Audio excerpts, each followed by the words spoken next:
Hemen yayınımıza geçelim. Az bu TV'den alacağım yayına. Hoş geldiniz bu arada yayına arkadaşlar.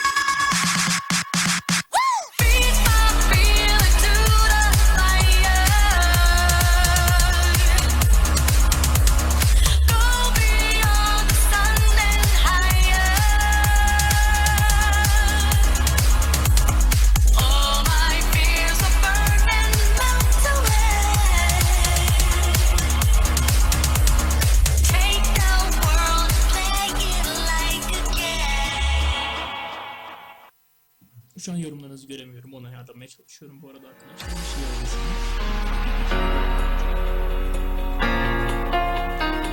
We have a lot of talented young players in Turkish squad.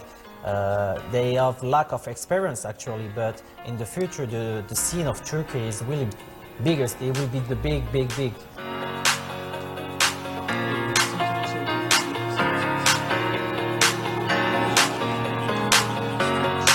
I think we have a really strong squad, yeah, because I was, like to say, playing a long time ago, and in this team there is a very good player, and I think if we are able to good communication and not panic in the important situation, we can able to win this tournament. But also there is a lot of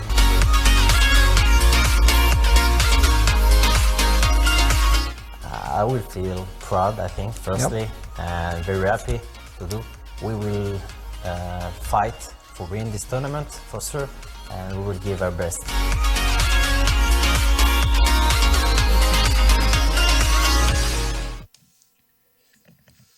Maç birazdan başlayacak sanırsam. Şuradan yayını mobil versiyonuna direkt HD olarak çevirme şansımız var mı? Yok.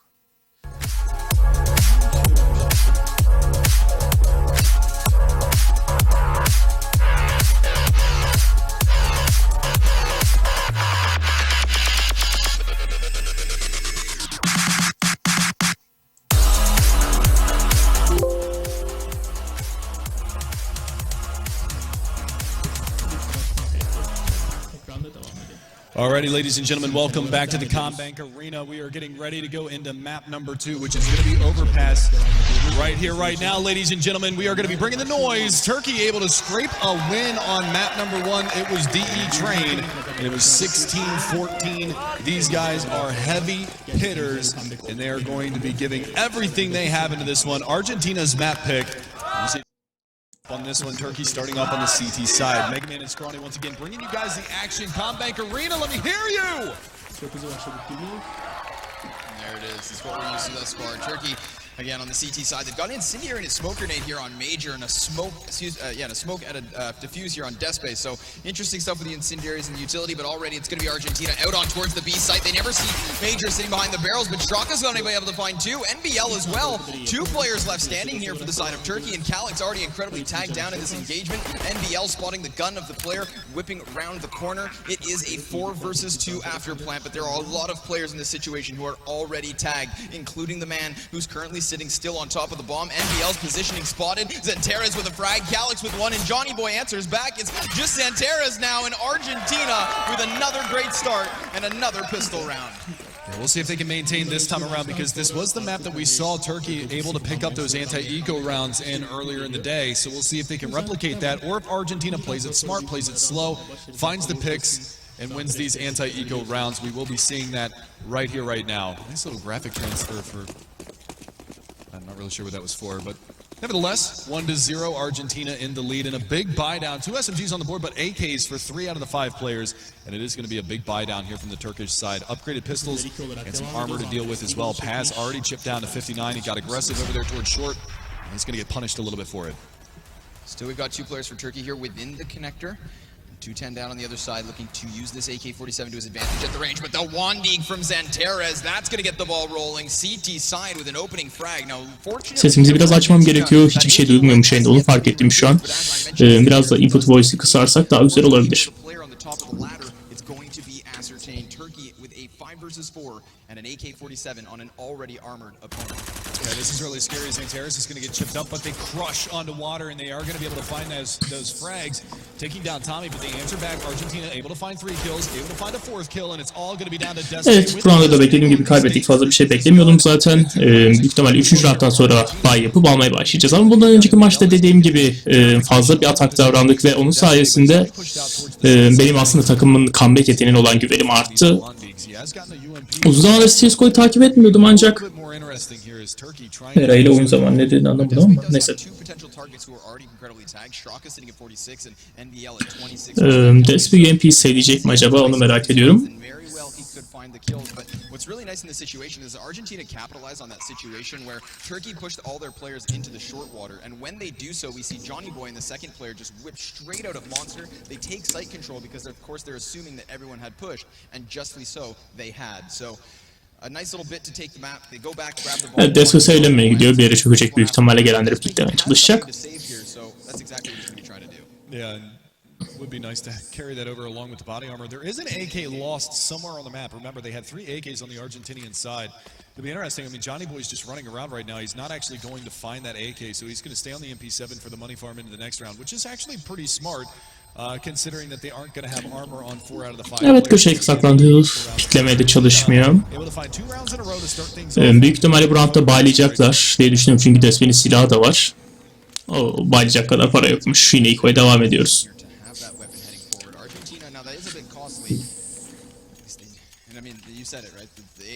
Maçı yenen dünya şampiyonu evet olacak. Best of 3 şu anda. Bu bir round aldık biz. 2 round olan kazanıyor. Biz bir round alırsak kazanacağız. Going to be having a very heavy presence here towards Fountain. 4 players already started to push up, but they do start to trail themselves in through the bathrooms, through long as well. Zanteres with this deagle looking for another opening, but this time not as of yet. Calix taking a peek out from long A as well, so Argentina should have confirmation that there is an aggressive play from Turkey on 2 different fronts here. Oh, yayına bir şeyler oluyor. 80-60 yıkıyordum ama ben. Of çözünürlük alıyor şu an. Tommy has been taken down to 87 from the long A push as they went for the boost up towards playground, but we're going to have a little bit of a stalemate. You've got Despay down in the underpass. He's got the UMP, he's got the body armor, he's got a smoke that he was able to salvage out of the last round and carry over into this round. We'll see if he can make a difference with that. Yayında şu an bir sorun var. Kusura bakmayın. Tekrardan bağlanmaya çalışıyorum ama neyse böyle devam etmeye çalışayım. Kim olduğunu göremiyorum hiçbirinin. Evet, düzelttik. Evet, piklememeye çalışıyorlar derken Despe tekseli olan Despe öldü şu an arka tarafında. Niye kalite böyle oluyor acaba?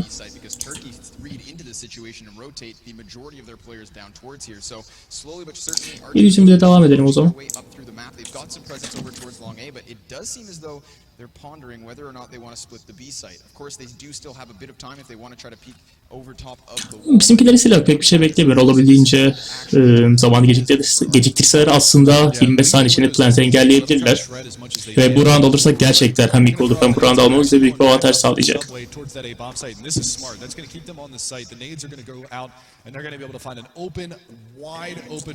Ama A'ya giriyorlar. Bizimkiler B'de dolaşıyordu ve A'ya tamamıyla boş bırakmışlar. Gerçekten beklenmedik bir şeydi. 8 saniye kala bombayı plantlıyor ama gerçekten birinin A'da durması gerekiyordu. Bu biraz açıklık oldu bunlar için.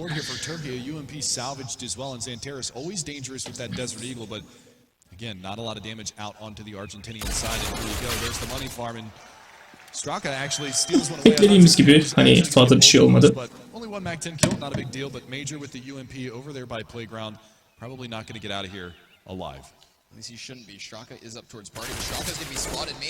İşte ise bir kill alsa çok güzel olur bizim için. major tag to 43. He's looking to reel backwards, and you can see everybody on the side of Argentina just collapsing down upon him. He is no way he's getting out of here alive. He will get the chance to at least take down one. Biraz fazla girdiler bize. Bundan önceki maçta fark ettiğim bir şey var. Spiker tamamıyla taraf tutuyor. Hani gizlice bir taraf tutma olur ama adam bildiğiniz Arjantin formasını giymiş sunuculuk yapıyor. Türkiye kazandı hiçbir şey demiyor.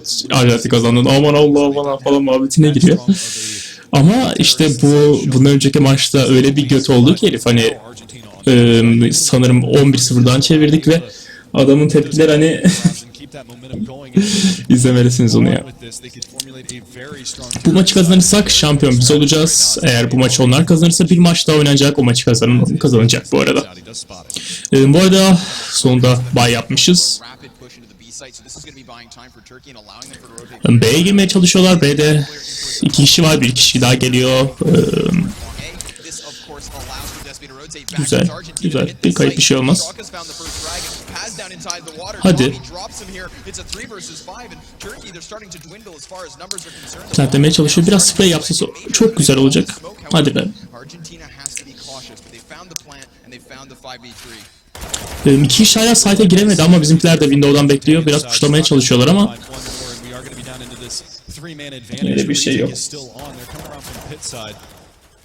Despe finally handling something happens. Straka goes down. Johnny Boy is going to be the front end, and Despe is going to be there. Johnny Boy doing a fantastic job, and Straka the only one to drop that round. As Argentina pick up a fourth, and the first gun round goes their way. So they're starting off strong, just like they did on Train. Train'i gerçekten güzel bir comeback oldu. Bunu tekrar söylüyorum.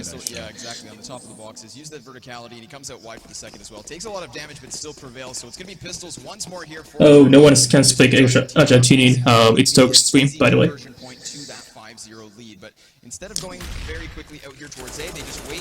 Biz yine Iko ile devam ediyoruz. 7-0 olduktan sonra comeback'leme şansı az olacak ama dediğim gibi bu maçı kaybetsek de bundan sonraki maçı kazanma şansımız var. A lot of presence here while Argentina still remain in the extremities of the map. That's actually the same thing they did on the last full save that they were on in the third round. So trying to go for that collapse play again. Doesn't pan out for them as there was no extra aggression from Argentina. They learned their lesson the last time. So fazla agresif oynamamaya çalışıyor Türkiye. Derken pushluyorlar. Aslında iki roundlarında biraz kalsalar zaten elinde sonunda pushlayacaklar ve hani Arjantin'i zaten flash ve dinamik oynadığı için biraz daha bizimkiler pasif oynasa özellikle CT site'de ve ilk roundda hiç değilse 1-2 round alma şansımız olurdu. And not a lot of information gathered here for the CTs, if any at all. That's the thing, right? They don't have all too much information, but Argentina don't have all too much map control. They've been lying in wait for so long now. There's only 40 seconds left, but you can see them picking up the pace quite quickly here. They're heading out towards long A, looking to, of course, set this site take. But there's 3 players for the defense nearby, including Xanteras on this Deagle, who we know, of course, can be ever so deadly. So he's going to be looking to take the peak. The C's already starting to push on forward. They walk right by him. Xanteras, he's going to spot. Çok güzel. Bir tane daha. Tebrikler. Çok güzel. Deagle'da 2 tane aldı. Kalix de 1 tane aldı. Güzel. 2 vs 1. İkisinde de silah yok. Bir silah aldı. Evet, Kalix keleşi çekti. Çok güzel. Haydi be. Hadi. Verdi infoyu orada. Fake plant atıyor mu? Yoksa hayır. Deneyecek. Ve aldı. Çok güzel. Zamanla mı aldı? Anlayamadım tamamıyla. But unfortunately, it does pull him off of the bomb. And with that being said, I mean, he did have time to get that kill.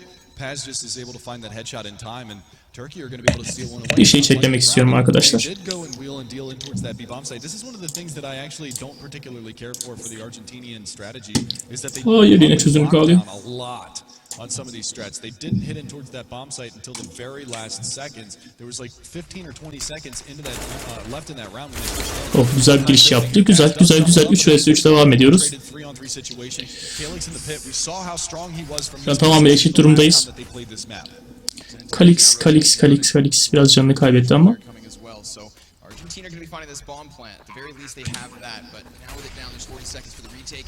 3 versus 3. 2 players up towards heaven have the verticality of this position. They're going to be laying down this utility as well to just curb off the amount of angles and positions that Argentina can use to their advantage. Johnny Boy coming in from water now.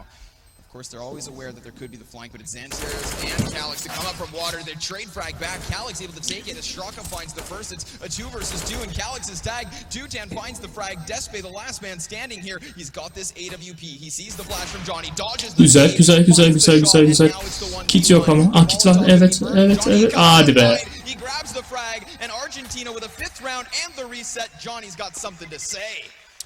And he stays alive at the end. The bomb doesn't actually blow up and take him off the map. So he's going to carry the op into the next round. That's going to be a reset now. Because of that round win that they had, it might actually be a buy down because they were saving and going into the next round for a full buy. So they might have enough on the CT side to actually form. Burada güzel bir spray down'da başlamıştı ama aslında fazla köşede durduğu için bence gitti. Bakalım. Bir AWP ve UMP biraz garip bir buy çektiler ama İşte silah abzalarından biri gidince şimdi bütün aldıkları para boşa gitmiş oldu.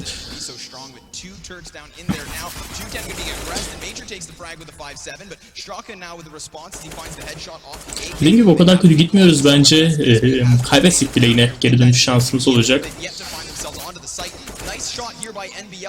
2 vs 3 gidiyorlar ama bir tanesinin canı azdı zaten, o da gitti. Evet. Hala bir canıyla bekliyor orada. Ona tükür söyleyecek ama AWP'si var, yine değişen bir şey olmuyor. Güzel bir canla indirdi.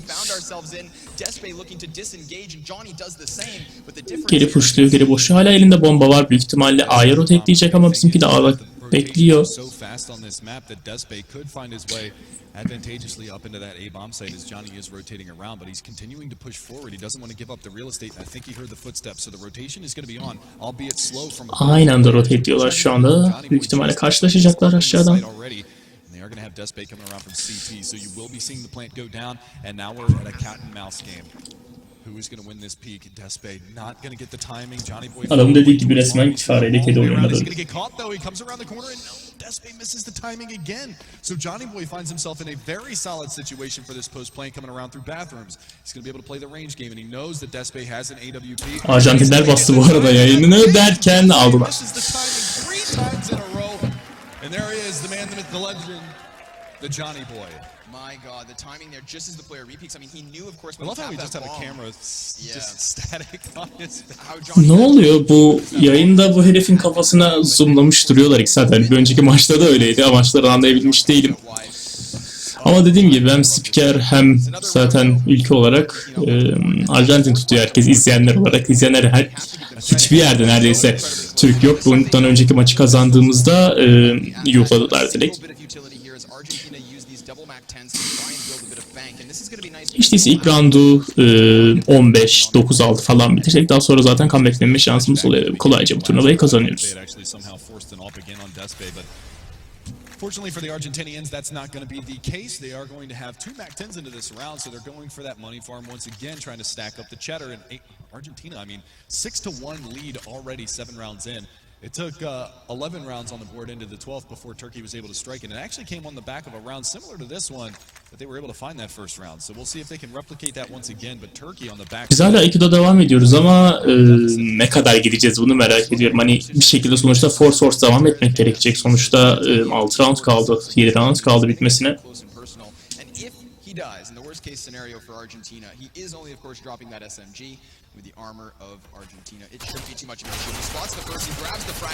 Hayır, tamam gayet güzel. 4-4 devam ediyoruz ki oradaki silahı alsaydın daha güzel olabilirdi. Her şey, arkada adam yoktu zaten.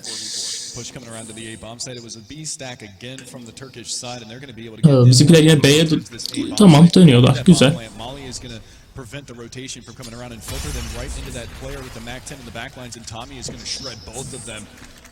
And this is going to look very good for Turkey right now as they get a lot of SMG kills. The flank does come out, the dink goes down. Evet, çok güzel.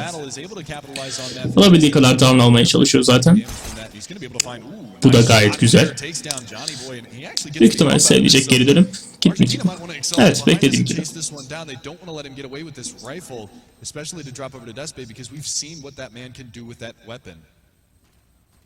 Very dangerous in the hands of the Turkish side, but a 7-1 scoreline, and again, orada gelen olur mu? Gelen olmadı. Güzel, fena değil. And I mean, this is an even stronger looking Argentinian side. Did they lose a player? I saw some reactions there. Did they lose a player? Evet, sanırım biri öldü orada ama anlayamadım. Straka, I mean, that's a nice positioning from Straka because as they find that A plant, that player from Bathrooms is trying to come into the A site and split so that those players who are coming up... Bayladık mı? Evet, bayladık. Bakalım. Bu round alırsak gerçekten değişebilir maçın gidişatı. Çünkü bunu kaybedersek yine İKO devam etmek gerekecek. 2 round daha İKO devam etsek zaten sonuç olarak ilk yarıyı mağlup olarak, büyük bir farkla mağlup olarak kaybetmiş olacağız. Despite losing it in the previous round, so a bit of a reinvestment, unless of course they saved it back. We get to see. They did save it. They did save the AWP on the CT side, and there were 4 reinvestments on the Argentinian side, so they did lose another player at the very end of that round. So big buy down from Argentina. They're going to expunge a lot of their bank account because some of these rounds have come down to a lot of rebuys going forward. You can see they're setting up for a set play on towards that A-bomb site. The smoke comes out. Johnny Boy not going to take the peek. The long flashbang is... Bu arada mikrofondan dolayı kusura bakmayın, biraz kalite olarak sorun yaşıyorum. He's going to fall back and play in the corner. This is a cheeky spot. Oh, he's going to get the double out of it. Beautiful job.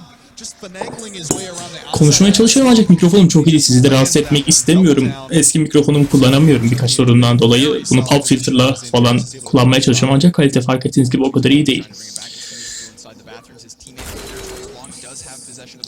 Güzel, güzel, güzel. 4 vs son devam ediyoruz. Bu round bize çok rahat. Dediğim gibi bu roundu aldıysak hiç değilse az mağlup olarak yaklaşık 5-9 ama 6-9 15 derken yine kalite gitti. Anlayabilmiş değilim bu yayını. Güzel. Bakın, bakın, bakın. Tepkiye bakın, tepkiye bakın. Oo, tamamıyla taraf tutuyor şerefsizler.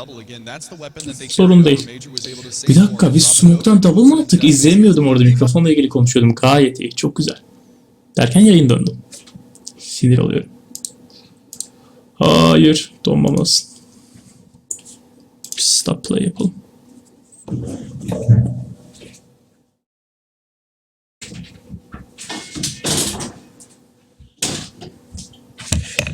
Bir şey oldu yayına. Neden böyle oldu?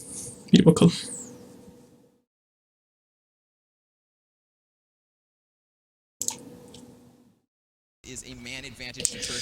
Evet, devam ediyoruz. Evet, gayet güzel olmuş. Gayet güzel olmuş. Şu an 2 vs 3 olarak gidiyoruz zaten. Bir kişinin oyun canı var. Çok güzel, çok güzel. Köşeden çıkıyor. Aldık. Yine 3 vs 1. Buradan çok rahat bizde. Oradan pushlarsa zaten direkt bizim olacak. Yoksa bombayı alıp geri kaçacak mı derken... Güzel. Tamam. Aldı ama... Hadi bakalım. Geri piklemeye karar verdi herhalde. İki site'e de tutuyorlar. Büyük ihtimalle pek sorun olmayacak bu roundda.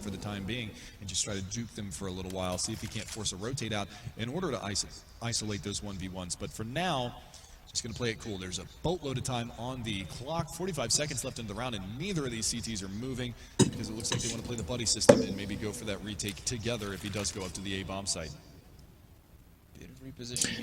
34 saniye kaldı. Herkes yerinde kalsa aslında saati gayet iyi bir şekilde koruyabiliriz derken yerinde duramadığı için gördüğünüz gibi bu roundu da böyle bir şey yaptık. Geri kaçsa yetişebilecek gibi değil düşünmüyorum ama aşağı inip oradan tekrar girerse alabiliriz. Tekrar A'ya gidiyor ama çok close atacak gibime geliyor. Evet. Plant diyecek çok rahat. Gider plantler bunu alırlarsa yaptı plant dedim. Barely. He put the Nikes on. He gets up there. The new Reeboks, whatever it was, he's going to be able to get there just in the nick of time. And because he gets the bomb plant down in death space so far away, he's going to be able to get a forward position, a very advantageous. Aralarındaki tek avantaj Despin'in AWP'si olması ve Starkan'ın canının az olması. Ama Starkan'ın durduğu yer ile geçtiğini görmedik. Gayet güzel, çok güzel. Evet. Hadi be. Vay be. Tebrik etmek gerek, gerçekten güzeldi. Güzel bir roundtu. İyi denedik ama biraz daha köşeden plantlemeyi deneseydi belki daha güzel olabilirdi. Büyük ihtimalle tuvalette olduğunu zannetti ve o yüzden böyle oldu. Tepkiler akıyor bu arada.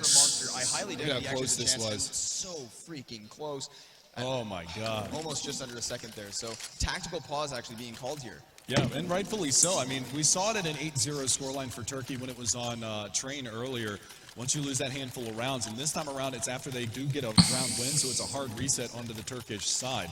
So they're going to try to regroup, think things through about what they want to do into their next buy round and see if they can't fortify their defenses, because right now the weakest link in their defense is what's happening over at that B bomb site with those aggressive monster pushes. The player playing at barrels is getting picked early, the player that's playing close slope is getting picked early, and that's leaving a lot of pressure on Caleb. Ben daha önce hiç Arjantin'in ya da Arjantin'den çıkan bir takımla ilgili birçok şey duymamıştım. Gerçi ben CSGO oynamayalı yaklaşık 4-5 oluyor ciddiyle oynamayalı. NBA'li biliyorum bir tek, onun dışında hiçbir oyuncuyu bilmiyorum ve Arjantin'in buraya kadar gelmesi gerçekten beni şaşırttı. Daha önce hiç duymamıştım. Bugün duydum ama finaller var, hadi yayın açayım dedim. Bu arada kanalda biraz aktif olsun diye.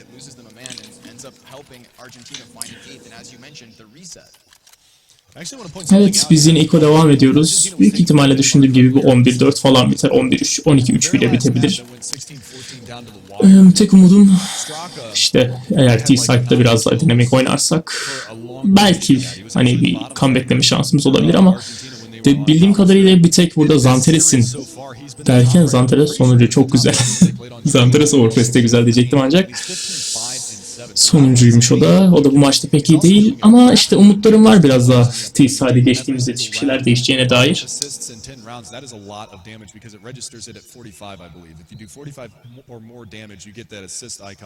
Next to your name. So with that being said, I mean, he's doing a ton of damage into these rounds, and you can see how it's just collapsing Turkey. And that 3 versus 1, super demoralizing for the Turkish morale.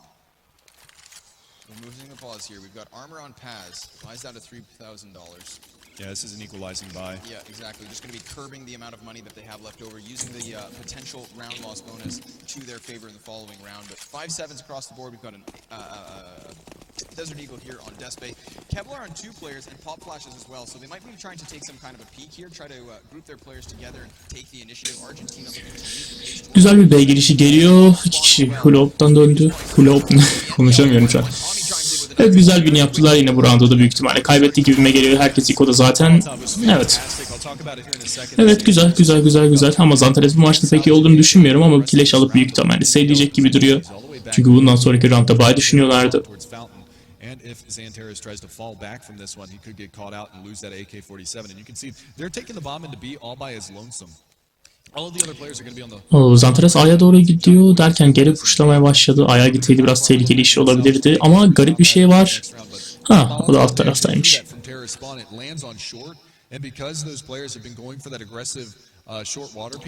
Evet, orada bir karşılaşma olacak derken Zanteres piklemeye karar verdi. Exactly, that's huge, and especially in a situation where those pistols can't actually close the distance. So a little slow. All right. Reaction time from MBL, but I mean, catching Zanteres looking the other direction allows him to follow that up. One SMG carried forward on the side of Argentina, but they do keep 3 AKs as well, so that's exactly what they'll need. Very little reinvestment, and that's nice because they dodged the bullet. Maybe used, as you said, because of that utility and usage. So big investment, and it pans out perfectly. Yeah, it was pretty awesome to see that. I mean. Bay çektik. Bakalım yine single up setup'la gidiyoruz.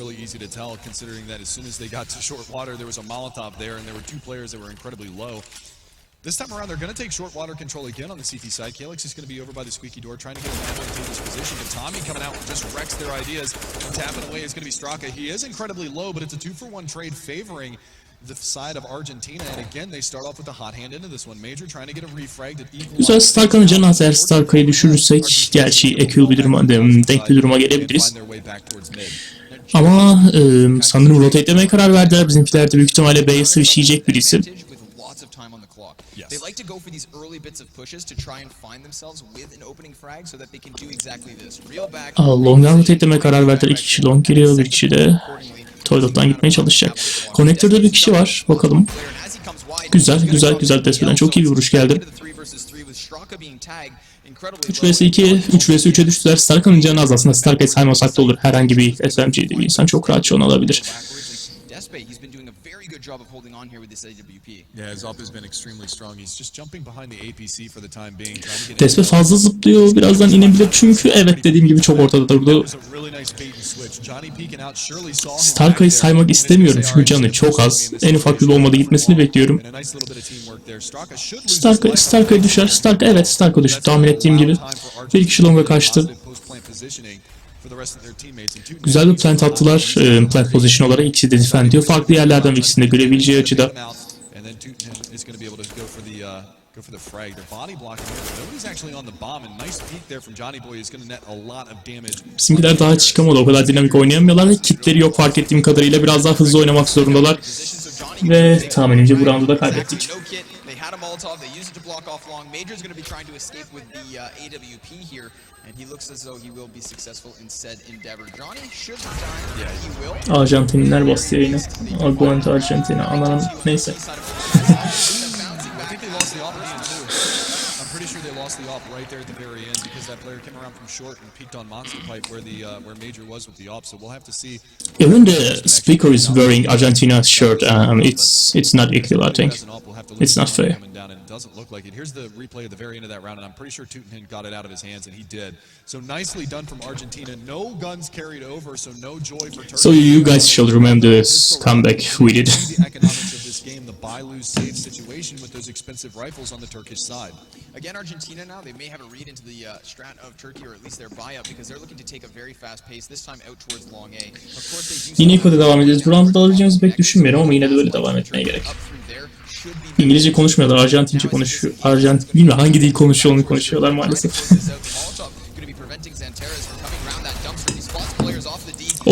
Of Zanteres rezalet bir deagle face attı orada. Biraz daha taktik devam etseler güzel olacak ama gerçi City'de onların taktikleri biraz iyi işe yaramıyor.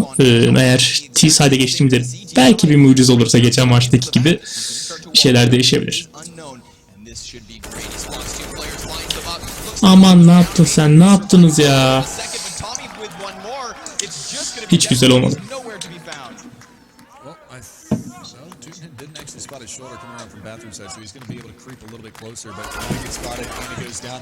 A clean round from Argentina. They are up to an 11-2 scoreline, so again into this matchup, a tremendous lead from the Argentinian side. And again, evet, ben bu maçta yavaş yavaş umudumu kesmeye başladım. Geçen maç gibi hani sonuçta sonlara doğru bir comeback yaptık ve bu kadar da comeback beklemiyorum bu maçtan.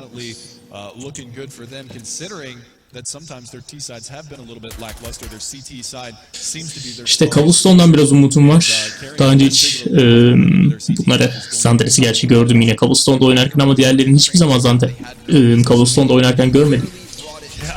Bakalım.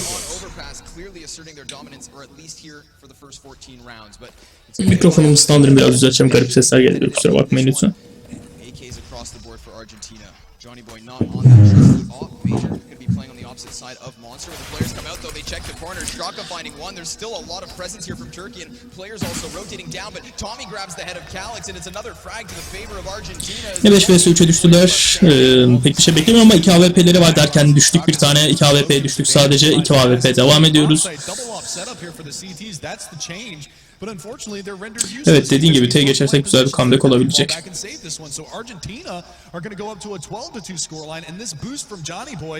Güzel bir boost attı Johnny Boy. Oradan bizimkini alacak ve bu roundda da kaybettik tahmin ettiğim gibi ama yine umudum var. TD ilk round alırsak biraz daha taktiksel oynarsak alabilme şansımız var. Geçen maçtaki gibi bir farklılık yaratabiliriz.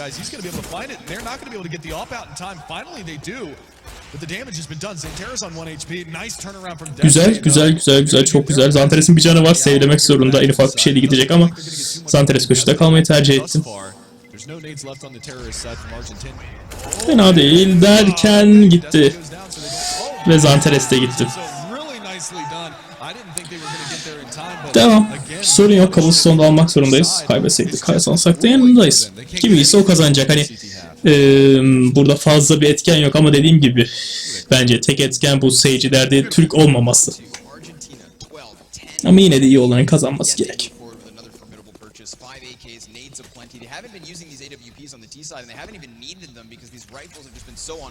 Argentina playing the frags, being aggressive, and really just not allowing Turkey to take any sort of momentum or control. It's excellent stuff being seen here from Argentina. But Turkey's yine baş çektik. Mayer'de hala bir şey yok. Evet, biraz daha avantajlı ilerliyoruz şu anda. İşte B site'ını sarmış durumdayız. A site'ına da girebilecek durumda değiller. Bomba da biraz site'a uzak durumda. Biraz pushladık ama güzel.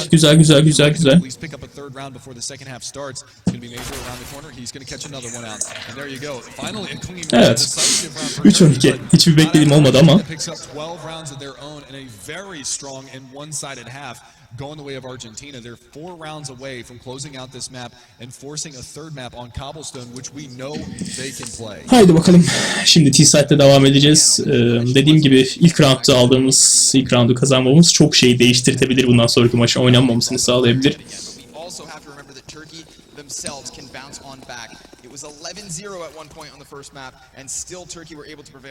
Ya adamın da dediği gibi bir önceki maçta 11-0'dı ve biz köpek gibi comeback yaptığımız için çok şey değişti. So they're looking to use this heavy nade play in order to overwhelm the B site. NBL, he's going to be playing toxic. He's got Straka with his head down so they don't see him, but it's a gush. Güzel. Pas aldı opening kill'i. Straka orada pushlamıyor. Arkadan çıkma. Dön oradan. Tamam. Of be, ne yaptılar be.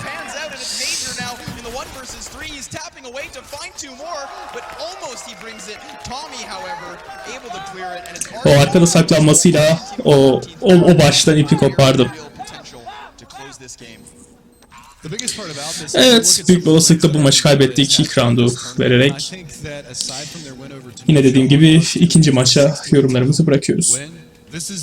Their second most decisive lead that they've had in a match, which is completely ridiculous to think that it's coming at this late of a stage. These guys are super focused into this matchup, and I gotta say, man, they are bringing the noise on Overpass. 3 rounds for Turkey, 13 for Argentina, and they never got down on themselves after that really close loss on Train. That's something that can kind of tilt some players sometimes. We see it happen. You know, you lose a close match, and then the next match, you're not even remotely competitive. I mean, you'd think, but if that was the case, excellent stuff. Great map play here, but if they were going to be giving up and tilted from close games, then they would have already been eliminated from this tournament. They're trying now a little bit too hard to get this boost. Johnny Boy's going to be on top of it. Finally, he gets this positioning, but they're never going to see this coming. He's already spotted one, but he doesn't. Evet, arkadan biraz da becermeyi başardı. Fena değil. İşte ise 56 canlı devam ediyor. Biraz force attık Zanteres sayesinde. Hiç değilse bir değişiklik yapabiliriz. Biraz daha dinamik oynasaydık ve biraz daha hızlı girseydik sayda çok şey değişebilirdi.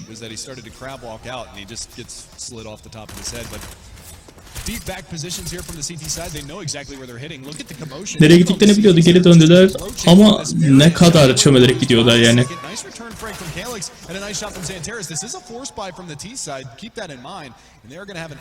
Güzel, çok güzel. Argentina indirdi. Bir tane AK kaydı. Zanteres'in elinde zaten AK varsa bu round bizde olmalısı yüksek. But look at the HP values of everybody in the server. Everybody is right around 100 HP. And this crossfire from the CT side, they're just dediği gibi herkesin canı 100'e çok yakın ve hadi bakalım. Zanteres bir tane alırsa biraz agresif bir plant yapıp crashlayıp alabilir roundu bence. Ama ikisi de biraz karşılıklı plantlemişler ve plantleme sesini duyduklarını büyük ihtimalle dual push yapacaklar.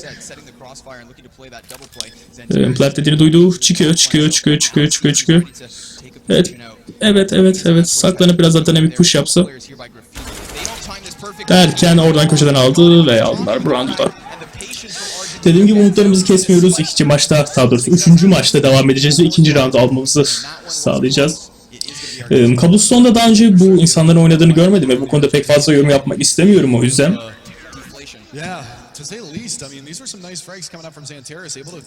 Evet tabii.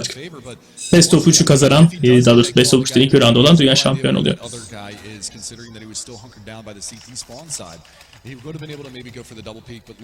Yani dünya şampiyonluğuna katılacak. Kafam karıştı.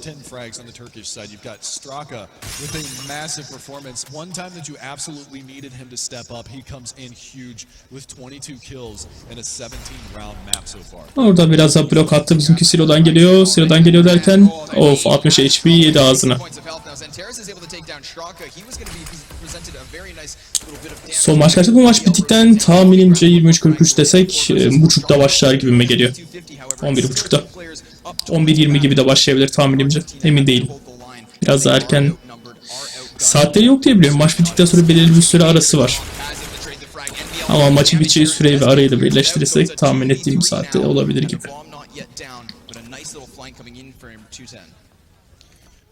One of the things that I did want to point out too is that Dunknade that went on to Taz, he was one of the 2 players that had a lot of utility in his pocket going into this round. He drops, they lose all of that. Güzel, güzel. Despe'den güzel play. 3 vs 1 kaldılar. Bombayı plant dedik.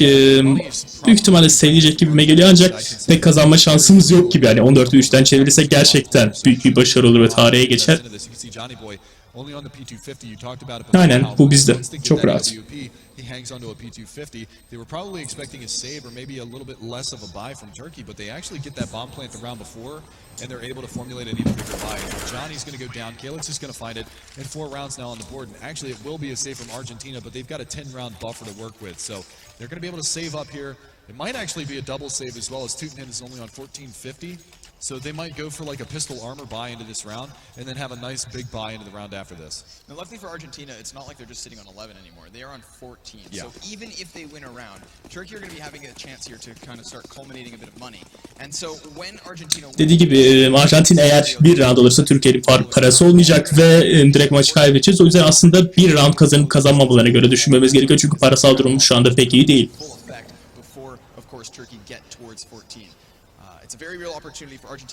Bir ihtimal efsane gelir ama dediğim gibi ikinci maç için beklemekte fayda var. Fazla umut bağlamamak gerek.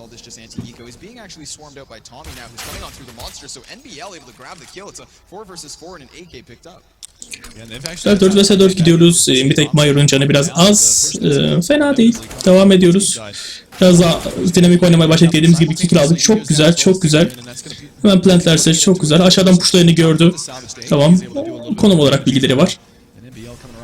İlk taraftan Bank'ten pushuyorlar. NBL Bank tarafından pushuyor. Tobi de oraya döndü. Bu round da bizde gibi duruyor ama boost yapıyorlar. Nasıl bir boost yapıyorlar anlayabilmiş değilim. Araba üstünden boost yaptı. X'in yerinde gördü. Boostladığını anladı oradan. X'in de orada olduğunu buldu. Arkadan pushacak büyük ihtimalle.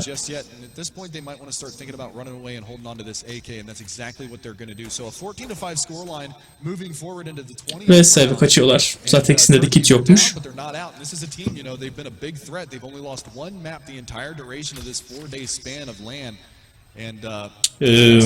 Sanırım bütün turnuvada sadece bir map kaybetmişiz ve bu kaybettiğimiz ikinci map olacak derken NBA bizi aldı. NBL bizi aldı.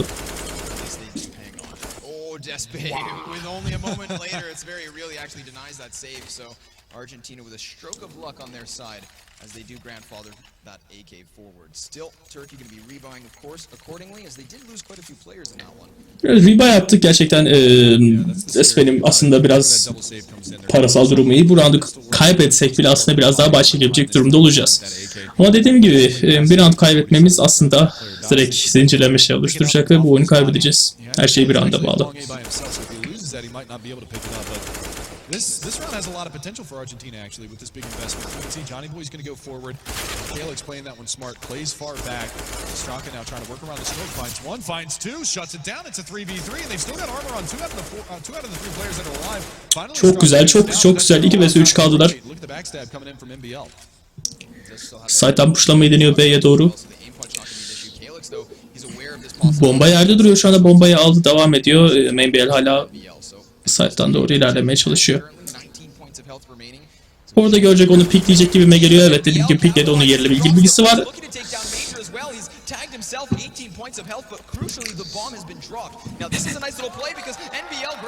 Pes kaldı. Pez'in 61 canı var. Tütay'ın de 19 canı var. Biraz daha hızlı oynasak aslında iyi bir şey yapabiliriz. Her şey bu rounda bağlı arkadaşlar. Bu roundu kaybedersek büyük ihtimalle bu maçı kaybetmiş olacağız ve sonuncu maça Best of 3'ün 3. BP'le bakmaya devam edeceğiz.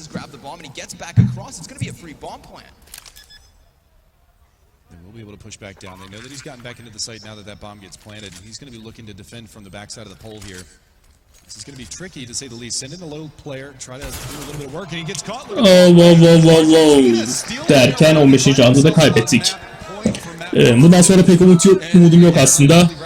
Olabilecek şeyler az. Backstab comes out wholeheartedly off of that AK that they saved from the round before. So you can see the importance of that. Massive round from Argentina, and they're going to find themselves one round away from forcing Cobblestone, map number 3. Oh, this is so exciting. Argentina. I mean, what a bounce back, obviously. You'd think absolutely. It's the determination, the poise. And to think that if they do pick this one up within this next round, because of course Turkey is limited currently as they do have 2 players still on pistols. Well, it's a one round. İlk oyuncumuz pistolle devam ediyor. 3 tane clash alabildik. Zaten son roundu completely force'lamak zorunda kaldık. cobblestone. Arjantinleri banlayamıyorum şu anda, chatleri telefondan okuyorum. They are resistant. Bu Arabets'in banlamaya başlayacağım. Tall order, but it's possible. Öyle, Cobblestone'da büyük ihtimalle hani büyük kapışmalı bir maç olacak gibime geliyor. Eğer T başlarsak. Not able to find it. There's the shot though. Pass goes down. Four frags left. Bir gitti, iki gitti. From Johnny Boy going for a third. Not Üçüncü de gittiği yandan itibaren umudumu kesmeye başlayacağım ve üçüncü maç hakkında konuşmaya başlayacağız arkadaşlar. 11-0-16 Onur'u o maçı nasıl bulursun? Kayıtlardan izleyebilirsin. Şeyde. Hangi siteydi ya?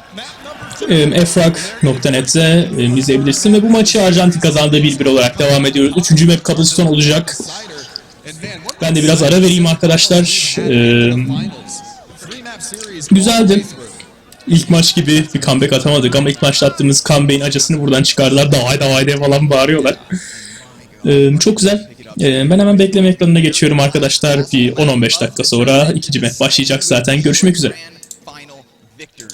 Absolutely. I know you need a breather, I need a breather, everybody needs a breather real fast. We're going to take a real quick commercial break for you guys, and we will be back with map number 3 before you know it. Don't go anywhere, you don't want to miss this one. Cobblestone coming up next, Argentina and Turkey.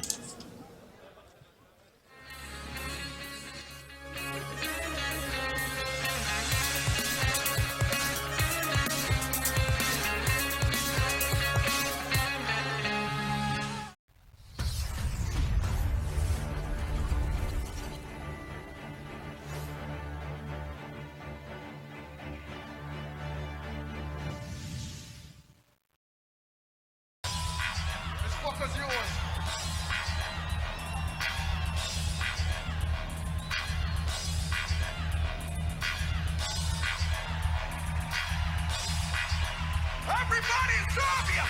Exit Festival! Glorious day!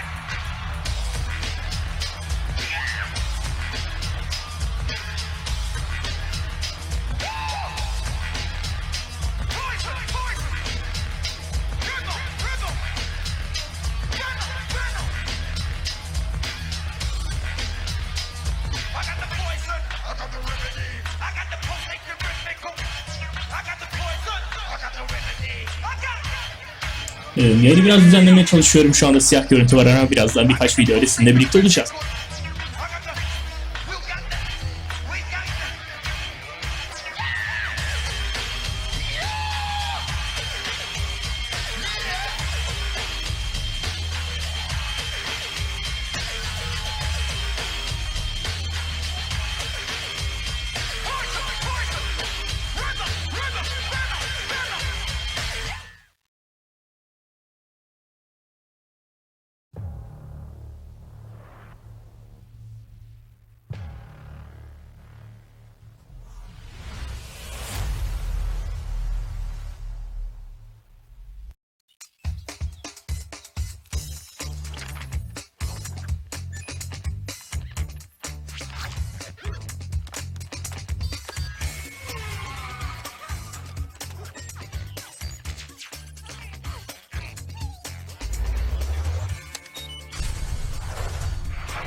Listen, man. I heard you done got you a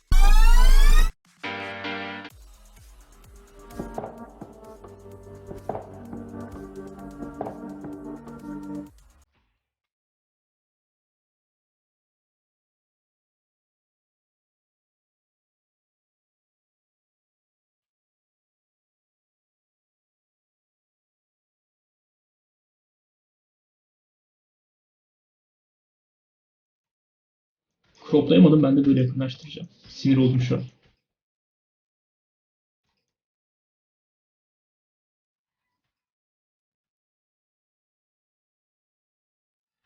Biraz düzelteceğim, sonra sizi bırakacağım.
Spikerlik yapıyorum arkadaşlar. Biraz ara verdim. Devam edeceğiz.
I just can't take my eyes off you.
Skorlar şu şekilde. İlk map'i biz aldık, ikinci map'i onlar aldı.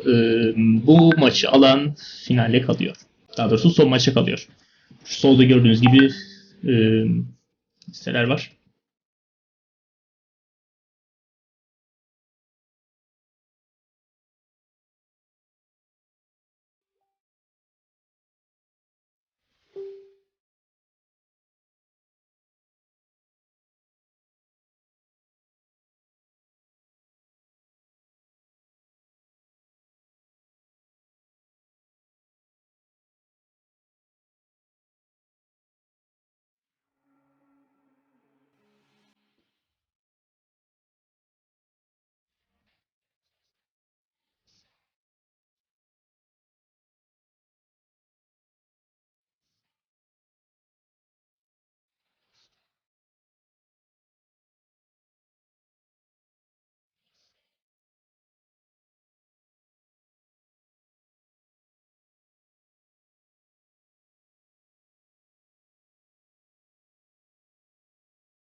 Sırada şarkı kanal ortağımızın Serhan'ın bir şarkısı. Kendisi çalmamı istedi. Gerçekten güzel bir şarkı. Hep birlikte dinleyelim. Bu arada maç başlıyor. Arka plandan maçın sesini de açalım.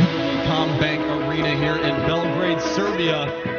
We are just a few moments away from going into map number 3 of our grand finals of TWC 2016. $100,000 of prize money up for grabs. 50 grand for first place, 30 grand for second place, and that sweet trophy plus the pride of your nation. Mega Man and Scrawny bringing you guys the action once again for our final map of the evening and of the tournament. It's gone the distance. We have gone the whole way through best of threes all the way from the quarters here. And we have had some 3-map thrillers so far today. Having watched Argentina in the last 4 days, there's absolutely no other way that this was going to finish. Not at all. It had to have been on a map 3, and I wouldn't even be surprised if we get another really close score. Because here's the thing, right? Obviously, our analysts come in this way, and they tell us that the train should be super one-sided. It isn't. It looks hopeful for Argentina. Çocuk bir sorun var mı? Biraz daha büyütmemi ister misiniz acaba? Incredibly one-sided. But that's a map where overpass, okay, sure, Turkey are capable. They're certainly good. But clearly they come up short. Cobblestone is another map that both of these teams are good at, but I do think that Turkey are a little bit better on cobblestone as opposed to overpass. So if I think if anything, this score, while I'm not Biraz daha trying büyüteceğim. to tell who exactly takes the win, It's going to be neck and neck. gonna be neck and neck. Yeah, it's going to be close the whole way through. And actually, it's funny that you say that we didn't expect the first map to be so close. We thought it was going to be one-sided. It was almost one-sided in the opposite direction that we originally thought, because that 11-0 start for Argentina in that map, which a great comeback was mounted from Turkey to be able to take that 16-14. Then we go into map number 2, which is Overpass, 16-5 beatdown. I mean, Turkey was never at any point into that map. It was a 12-3 halftime score, pistol round going the way of the Argentinians, and I mean, just never looked back from that. And it was just a fantastic, just round in and round out. They executed towards the B-bomb site. Everything like that was fantastic for them. Dediğim gibi yeni gelen Cobblestone, though, is arkadaşlar going hoş to be a whole geldiniz. different beast. Bundan And we've önceki seen maçı them have kaybettik some ancak close birazdan matches on there. We biraz saw daha the umudumuz var. 16-14. It was actually even a comeback Üstesini against kaldırdım ben. Denmark to close Kaldırmadım. out that series. And what a more Kaldırmış. fitting way Eski to hatırlıyorum. close out our evening than having a non-conventional map, because we've seen a lot of Dust 2, Cash, and Mirage throughout here. We actually get Train, Overpass, and Cobblestone for our grand finals. It's going to be beautiful. Yep. And I mean, we saw a lot of those rounds as well when they were playing versus Denmark. Mikrofonu biraz Very, uzak. very much. Açayım. Sorry, they're only made possible by the fact that you have these big individual performances, right? Yes. It's very, very tight rounds. It's big plays. And can they Roundlar çok replicate that? We'll yoğundu find out, ve because we're about bunu to go to map number tekrarlayamayacağız. 3. It's Üçüncü Turkey maça wins the knife round, başlıyoruz. and Cobblestone Türkiye'nin is kazanabileceği son underway. round. Here we go, Cobblestone boys. geliyor arkadaşlar. The very last map. We've gone the Evet, son distance. maç. Bu maçı kazanırsak Got a mı? sweet crowd in here cheering on every Arjantin'i single yenmiş frag, olacağız every ve ileri single devam round. edeceğiz. Argentina going to be starting off on the CT side, and again, T başladık. T başlamanın bize avantajı olacak çünkü biraz daha takımsal gelişik olduğumuz için daha iyi sonuçlar verebilir bize. Evet, bakalım. A girmeye çalışıyoruz gördüğünüz gibi. Bir kişi B'de, bir kişi de Connector'da bekliyor. Poised over here towards this bomb site, and there it is. Straka. He was the heavy hitter in the last map. He's the heavy hitter to start this off. Köşeden aldı. 3 vs 4 devam ediyoruz şu an. Hala umudu kesmeye gerek yok. Çok güzel, çok güzel. Oradakini alırsa gerçekten buranın kazanma şansımız olacak. Arkadan puşluyor. Oraya girerse gerçekten güzel olacak balkonaya doğru. Derken Arjantin aldı. 2 vs 4 olarak devam ediyoruz. Şu anda bir kişi alırsak. Bir kişi. Sesi biraz açmıştım. Kusura bakmayın. Kusura bakmayın. Tommy finds the frag. Calix is going to answer back once more. It's a 1v3, but he's overwhelmed, and Argentina have done it. They start yet again 3 for 3 on the front foot. Yeah, and I'm pretty sure that that is the 4th pistol round that they've won out of this entire series, because they won the pistol obviously on Train to go up to that 11-0 scoreline. They won both of the pistols on Overpass. İlk roundu kaybettik. Arjantin bir kişi olması çekti. Of. Komple çektiler. Aslında biraz tehlikeli oldu bizim için. Just some upgraded pistols. We talk about it all the time. You get the bomb plant, you go for the 3rd round buy. You don't get the bomb plant, typically you force buy head armor and some Tech 9, some Deagles, something like that. Xantares, Hala spiker ses karışıyor mu? Biraz daha ayarlamaya çalışayım bunu. Roll ses kaynağı bulamadım bir yerler. Roll ses kaynağı bulursa gerçekten güzel olacak ama. Bir de seslere bakalım birazdan.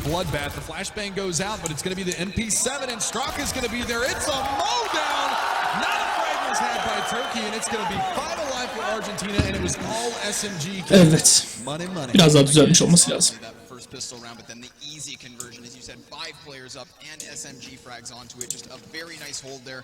Turkey obviously just trying to get that one out of the way, as you said, only with those P250s, so little investment, but they will of course buy up into the next. And it's going to be interesting to see if, since Argentina didn't lose any of those SMGs, they decide to upgrade or just keep those weapons, and they have decided to at least keep 2. It's going to be the MP9, the UMP, grandfathered forward, Johnny Boy gaining a bit of an initiative here and looking to take the counter boost. There's a Molotov down, so that's going to be the T's at bay. Xantares also with his own cheeky boost looking to counter exactly this, but they give up first. The second volley drops. That one's that of Johnny Boys. He's now been spotted, so they have confirmation. He's sent reeling backwards. It's a good decision from him to fall back.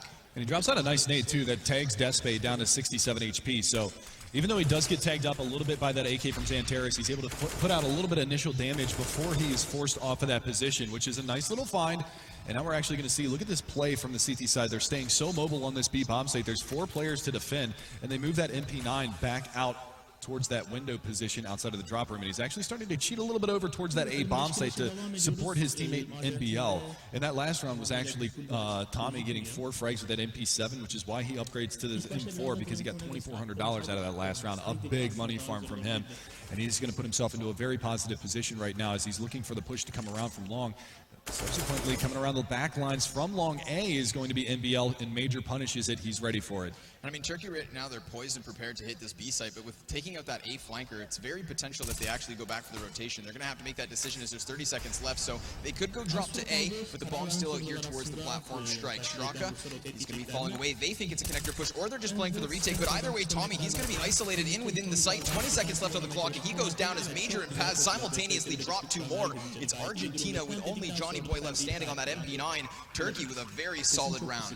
That was a really sweet execute. You saw how they bit on that fake. They started throwing their smokes in. They güzel throw that olmuş smoke olması that goes lazım. towards the double doors there. Başka bir And a program lot of times kullanıyorum. that's to Mikrofonum şu an at least yok. Biraz provoke uzatmaya the çalıştım. Umarım iyi CT to olmuştur. stay on that B bomb site for a split through to the A bomb site from that Evet, mid güzel bir win window olacak and büyük from ihtimalle. up Ve biraz daha ramp. outside play This time around they oynamasalardı throw daha out güzel that smoke and olabilirdi. just hit right in towards the B Ama bomb her site şekilde after Brand bouncing bizde. nades towards A. So Zaten nicely John done Boy for seviliyor Turkey. şu They're an. going to find their first round on the board, and it comes early in this matchup. It's no 3-0 for Argentina this time around.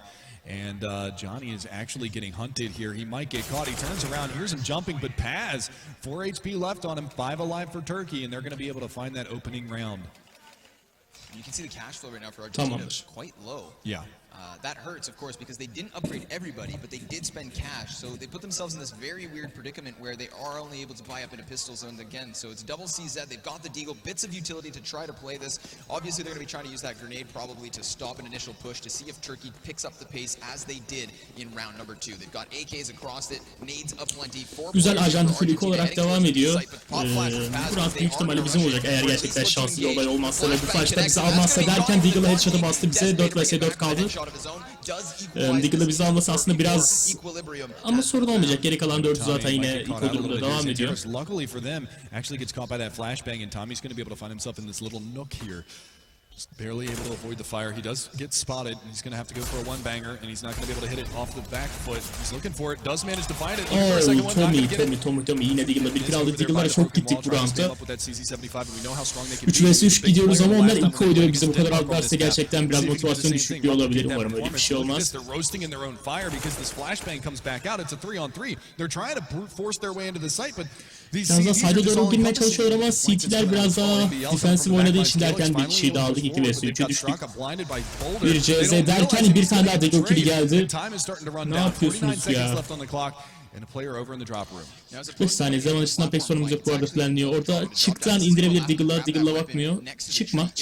Kal orada gayet güzel. Positioning here from Despay over towards platform, but Major now takes a shot. He too's tagged, and it's going to be Despay to clear up one. Straka's going to have to come back with the 1v2 clutch. Already one frag in the round. Major spotted, however, he knows he's there. He sees the head of Despay. Orada olduğunu gördü. Köşeden çıkıp iki kişi kuşası zaten çok rahat bu roundda. O yüzden 2-2 devam edebiliriz ve çok güzel 2-2 devam ediyoruz. But considering the buy from Argentina, that's still an excellent round for the defense. Yeah, that was a massive round, forcing 3 rebuys. You can see the money isn't in a great place for the Turkish side, and we will have a buyout from Argentina. Dedikleri gibi 4 kills on Türkiye'nin that last Türkiye'nin round from tarafında Despay gerçekten as parasal well. durum olarak çok iyi If bir he roundu catches fire, kaybetsek it's bile gonna be very, bütün very takım bay difficult for yapabilecek Argentina, durumdayız. especially if Arjantin bay çekti ancak bu roundu kaybederse Hard TF2 game. olarak Johnny devam Boy etmek gonna be zorunda on the hold kalacak. this round. He's gonna İlk have no round, armor daha doğrusu behind terörist him olarak on the başladığımız nades ilk either. taraf gayet That's güzel okay gidiyor. because we know how much damage he can inflict with that rifle. So aggressive peeks out from the terrorist side coming towards long A, and if they creep any closer, Major might be a sitting duck here, but Jiggle peeking the corner, spots it out. NBL's going to drop the smoke.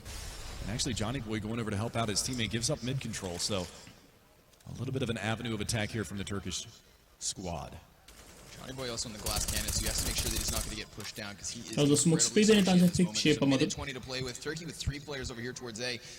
Now, unfortunately for Argentina, they're going to be able to push out 2 at the same time. Major, though, he's blinded in that time. Johnny is blinded as well, so he does give up the angle, and he's not able to get the repeat. Calyx with the advantage off the aim punch, able to find the frag in a second as well.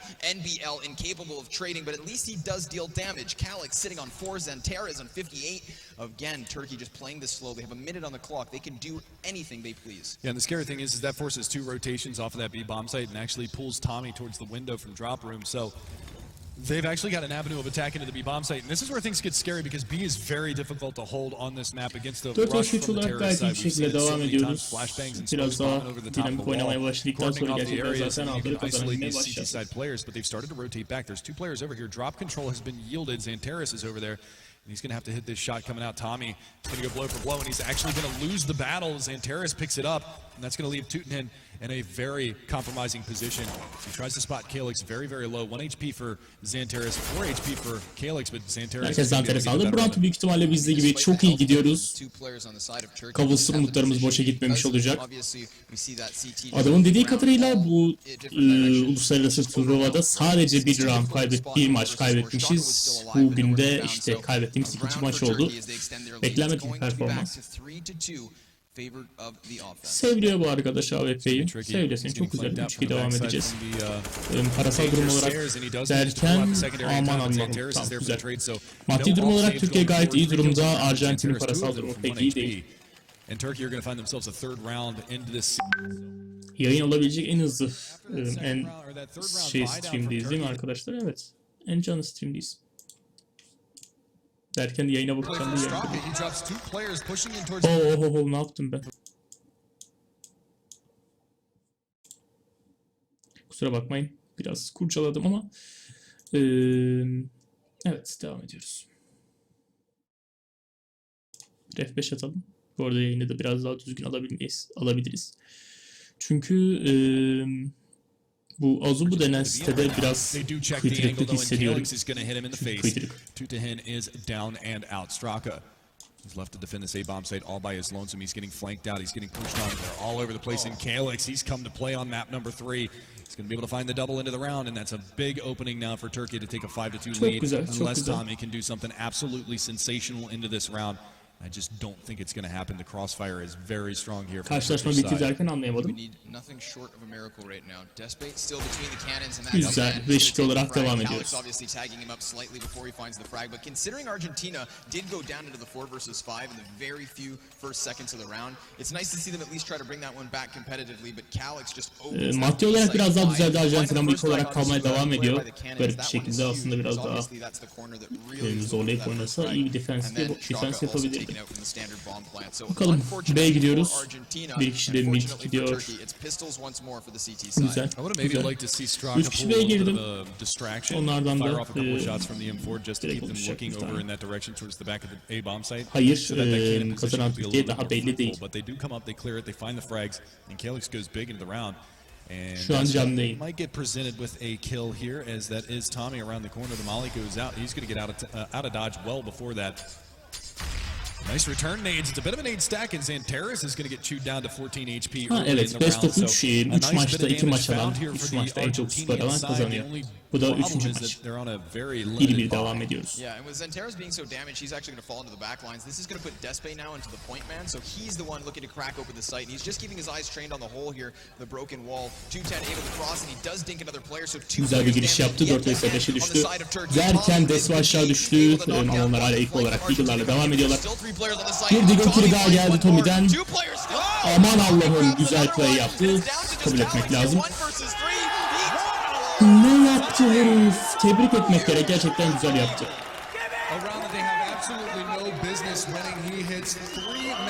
Ne demek, ben teşekkür ederim. Ama gerçekten iyi oynadı Arjantin. Kabul etmek lazım. Bakın işte tarafçılık bu oluyor. Türkiye insane şeyler yapıyor. Hiçbir şey olmuyor. Arjantin kazanıyor. Hayat.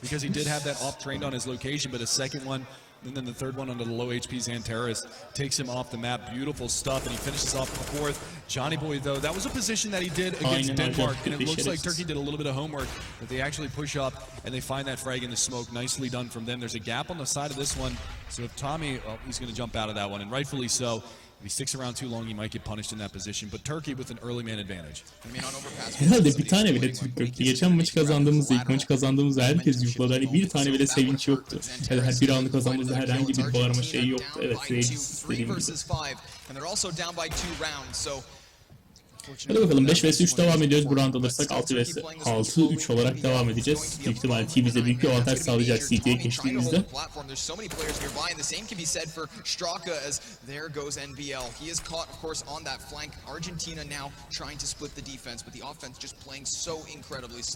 Yeah, the scary thing is that Major's actually worked his way up towards that A bomb site without any resistance at all. So you can see how the bomb is rotating back. And now the second guess comes out. You saw how as soon as Major goes down, he's like, put on the brakes, and he's going to go back and join his comrades over towards the B bomb site, where they are going to push into Tommy. So if he can have another heroic play here, unfortunately it's not the case, but if he could have held the line, And they might have been able to do some more damage into the round, but unfortunately it's just going to come down to Straka. He's probably Güzel 4 vs 1 stand up olarak for the devam ball here. ediyoruz arkadaşlar. Somehow he skates Gayet away, stabil. 15 HP. Might have heard that player drop out a window coming around the side, and Straka's going to lose the battle. So a 6th round on the board for Turkey, and we're going to go back into another eco round here 6-3 for olarak gidiyoruz. Büyük Argentina. Maybe ihtimalle they can replicate the performance from last time. 15-11-4 gibi But if bir I'm biter Turkey, I gibime want no geliyor. business Bugün over that deep tahminlerim offside on tutmuyor the ama save round. I want to take the long up that mid ramp. Exactly. Split it out with a long A play as well. Just slowly, methodically work your way out towards the site. Or if need be, just use that aggression to try and overwhelm Argentina. Of course, that no-respect counter-strike that we always talk about, where you just overwhelm your opponent, don't let them play their game, do not let them employ strategy whatsoever, and just use your frag power to avail. But Despe once more over here towards the B platform. He's got the AWP train down. Zantera is catching 3 defenders. Zanteres'ten gerçekten güzel bir play geldi. Alex able to capitalize with another one as well. He's looking to take Straka, who's just sitting on the other side of the door here. Argentina, this eco just Aynen not dediğin gibi working out. kazanınca direkt susuyor Yeah, Tommy's şerefsizler. still alive, and he's in a familiar position over here behind Statue, but unfortunately, there's so many terrorists that are going to be pushing into his direction from this spot, and he might not be able to find anything out of here. And Güzel he bir will straight not. down It's yaptı gonna be Zanteres. NBL, the last man standing outside of the drop window, and unfortunately for Evet 5 vs 1 himself, kaldılar, yine 7-3 All by his olarak devam lonesome. edeceğiz büyük ihtimalle. 4 more players on the Turkish side than he can handle right now, and he's going to take the peek out, get spotted, and they know exactly where he's going to be coming from. 5 members alive for Turkey, and if they can keep that up, and they will, that's going to pay Bakın dividends for kazandık their hiçbir şey economy olmadı. moving forward. Tamamen The last rifle round was taraf very tutuyor big şerefsiz evladı. as far as keeping them alive. And you Aynen can bu see evde bizde. 2 players up over $10,000. 2 players hovering maddi close to durum olarak $10,000, Arjantin- and that's just going to make Argentina Johnny- have to work Johnny Boy çekti. extra hard to even think about getting them 2 on the kişi 3 eco kişi round. bay yaptı Arjantin'den. Biz zaten complete bay olarak devam ediyoruz. Onlar da complete bay yaptılar şu anda. Double Thomas nades aplenty and a kit on Johnny Boy, so if need be, if the sights do fall, they can always play for the retake. But a minute 45 and Turkey 2-1 always olunca down the bitiyor clock. kardeşim. I wouldn't be surprised if we just see them sit and wait. They've got 3 players over here towards platform. Flashbangs and utility being employed here by Argentina. Again, this time they're not going to be losing drop down straight out the gates, so Turkey instead just looking to play the picks. Eventually, you know what's going to come from this. They've been playing all of these slow strategies. Eventually, Turkey is just going to go full rush, no nades, and just try to go for the surprise strategy. Türkiye'nin de dediği gibi sürekli rush ve bombalarla gidiyoruz. Biraz da dinamik oynamaya çalışıyoruz. Dinamik oynadığımızda fark ettiğiniz gibi kazanıyoruz. Bir önceki map'te mesela T-Side'da pek dinamik oynamadık ve bundan dolayı kaybettik bence. As to what they could possibly be doing, but these Molotovs are just going to go out here and Tutin's going to roast. He's going to go down. Zanteres with the Molotov frag. Paz is going to be able to chime in onto Tommy, and this is not a good look here for the CT side. They might be able to sweep out and find another one, but Despe dispatches of Straka in a hasty fashion. And he's going to leave it on Johnny Boy and NBL, and they are not looking to get any part of this one, and there's the pause. So, Pause rookie Argentina's gonna started. take a breather after this round is all said and done. It's a really nice play by Turkey over towards the B platform. They actually just used, while that smoke grenade is there, they use their weapons to spray lots of stuff. They use their flashbangs, just try to clear out the angles. And once Argentina see that they've halted this, Paz finding one, Johnny in a position to maybe trade.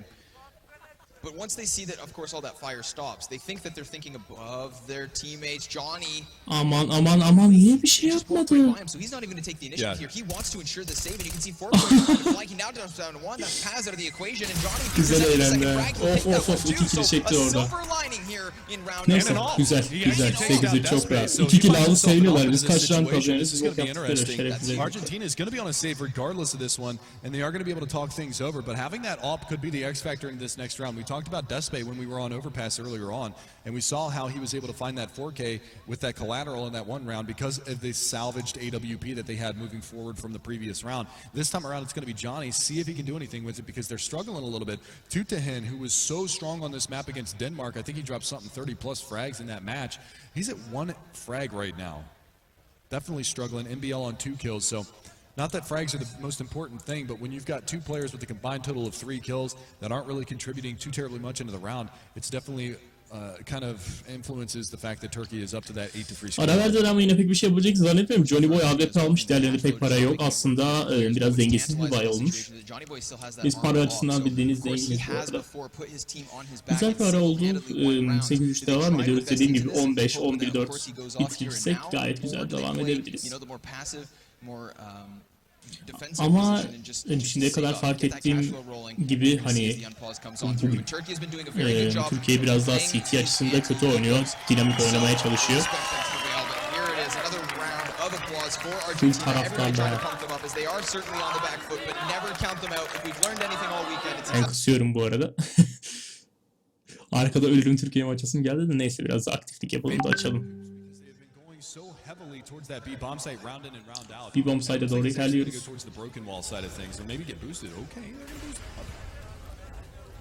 Fortunately for the Turkish side, they're already out. And this is, remember I told you they were going to go for a fast strategy. Güzel. 4 devam ediyoruz. Onlar da AWP'leri hala ayakta duruyor. AWP'yi düşürebilirsek aslında bu roundu kolayca almamızı sağlayacak. Arkadan pushluyor. Hadi bakalım. Of. Onu infoyu aldılar oradan ve Digox'u yaptı yine. Oradan girmeye çalışıyor. Onu indirdik. Sonuncusunun yerini biliyoruz zaten derken sonuncusu rotate demiş. Biraz farklı bir yerden pushlayacak. Surely they heard that. Biz yeniyoruz. Üste görebiliyoruz.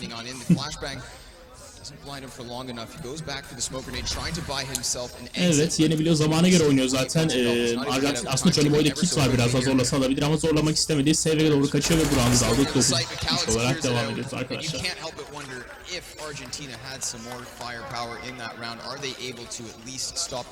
Yine sesini biraz kısayım.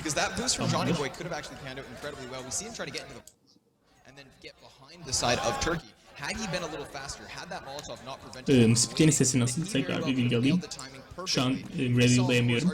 Kusura bakmayın.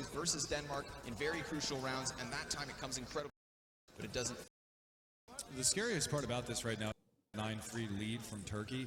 It's the fact that Turkey has got like 12,000 plus on 4 of the players on the server right now. Tamamdır.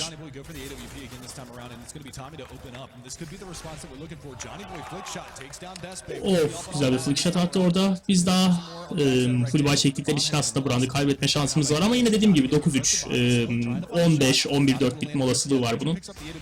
Derken oradan güzel bir headshot attı. Evet, güzel bir spell round derken bu roundu kaybettik. 11 tahminimce.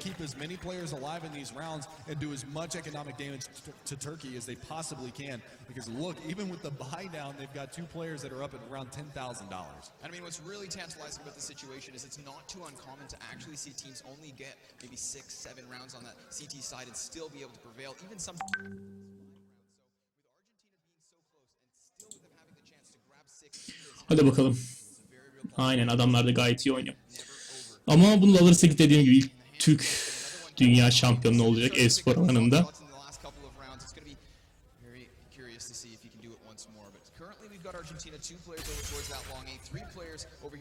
Aslında yetenek olarak da değil, play olarak Türkiye kadar iyi değildir ancak biz dinamik ya da pasif oynama konusunda pek iyi seçici değiliz ve bence kaybetme sebebimiz bu. Dark pasaj değil, biraz karışık aslında. Milli takım diyeyim yani. So he's got no smokes, no flashes for the late take from Turkey, and we've seen them execute late onto that B bomb site.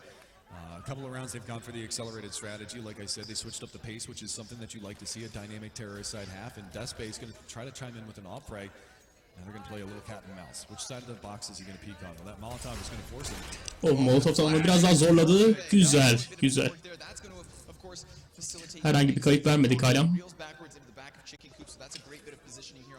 Aynen. Bu maçta çok rahat dökeriz gibime geliyor derken çözülükte yine bir sorun yaşadık. Hemen ortadan çıkartıp bunu 1080-60 FPS yapalım. Still controlling long. Straka to drop gives them a window of opportunity. They're going to be starting to push out from the ramp here. Zantera is looking to lead the charge as Major is nearby, but NBL unable to grab the kill. It's Major to just completely decimate this defense. Still, however, as 210 does rotate over, Tommy still behind enemy lines. Türkiye şampiyon derken anlayamadım.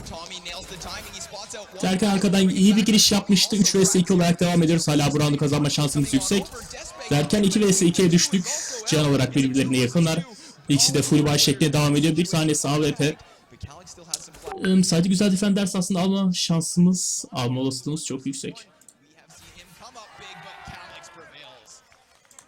Big round there for Turkey as well. I mean, they're going to go up to their 10th round now. It's going to come into the last round of the half, and there's hardly any money to work with on the Argentinian side. So, definite potential for an 11-4 scoreline going into the second half. I mean, it's going to be as big of a buy as they can possibly muster. You might see a Mag 7 over in the drop room. Dediğim gibi 15-11-4 diyecek gibi geliyor ama bu roundu biz alırız gibime geliyor. Zaten NBL'de ve Johnny B'de pek iyi bir silahlar yok. Aslında genel olarak takımda pek iyi silah yok. 2 tanesi normal silah almayı başarabilmiş. Evet, bu sırada üstü oradan bir geliyor derken Kalix çok rahat bir şekilde onu aşağı indirdi. Aşağıda bekliyorlar. Tutayan da bu arada iyi bir pozisyona geçti. especially as he's been doing that play multiple times now. We obviously saw Xanteras twice now try to counter boost to counter exactly that. So he is killed.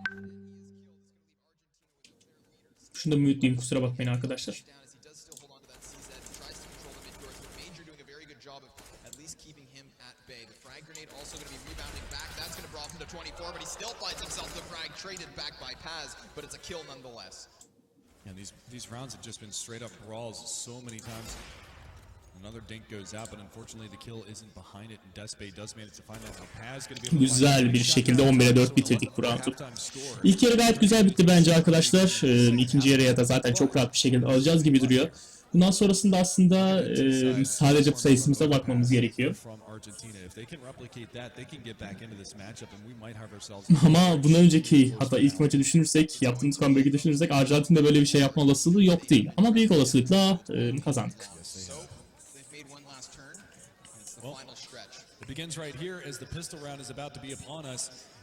Ve pistol round'a başlıyoruz arkadaşlar. Dediği gibi Arjantin bu round'u alırsa hani bir oyunun dönme olası olacak çünkü Türkiye'nin parası fazla olmayacak.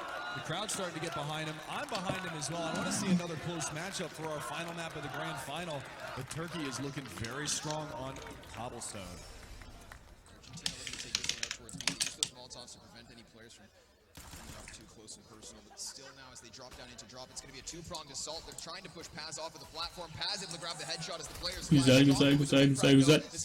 4 vs 3'e düştük. Gayet iyi bir şekilde oynuyor. Kalix aradan iyi bir vuruş yaparken derken 3 vs 2'ye 2'ye düştük. Bu roundu kaybedersek gerçekten büyük bir değişiklik olabilir arkadaşlar.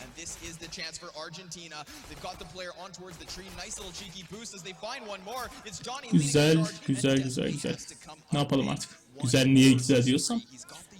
Yapabilecek bir şey yok.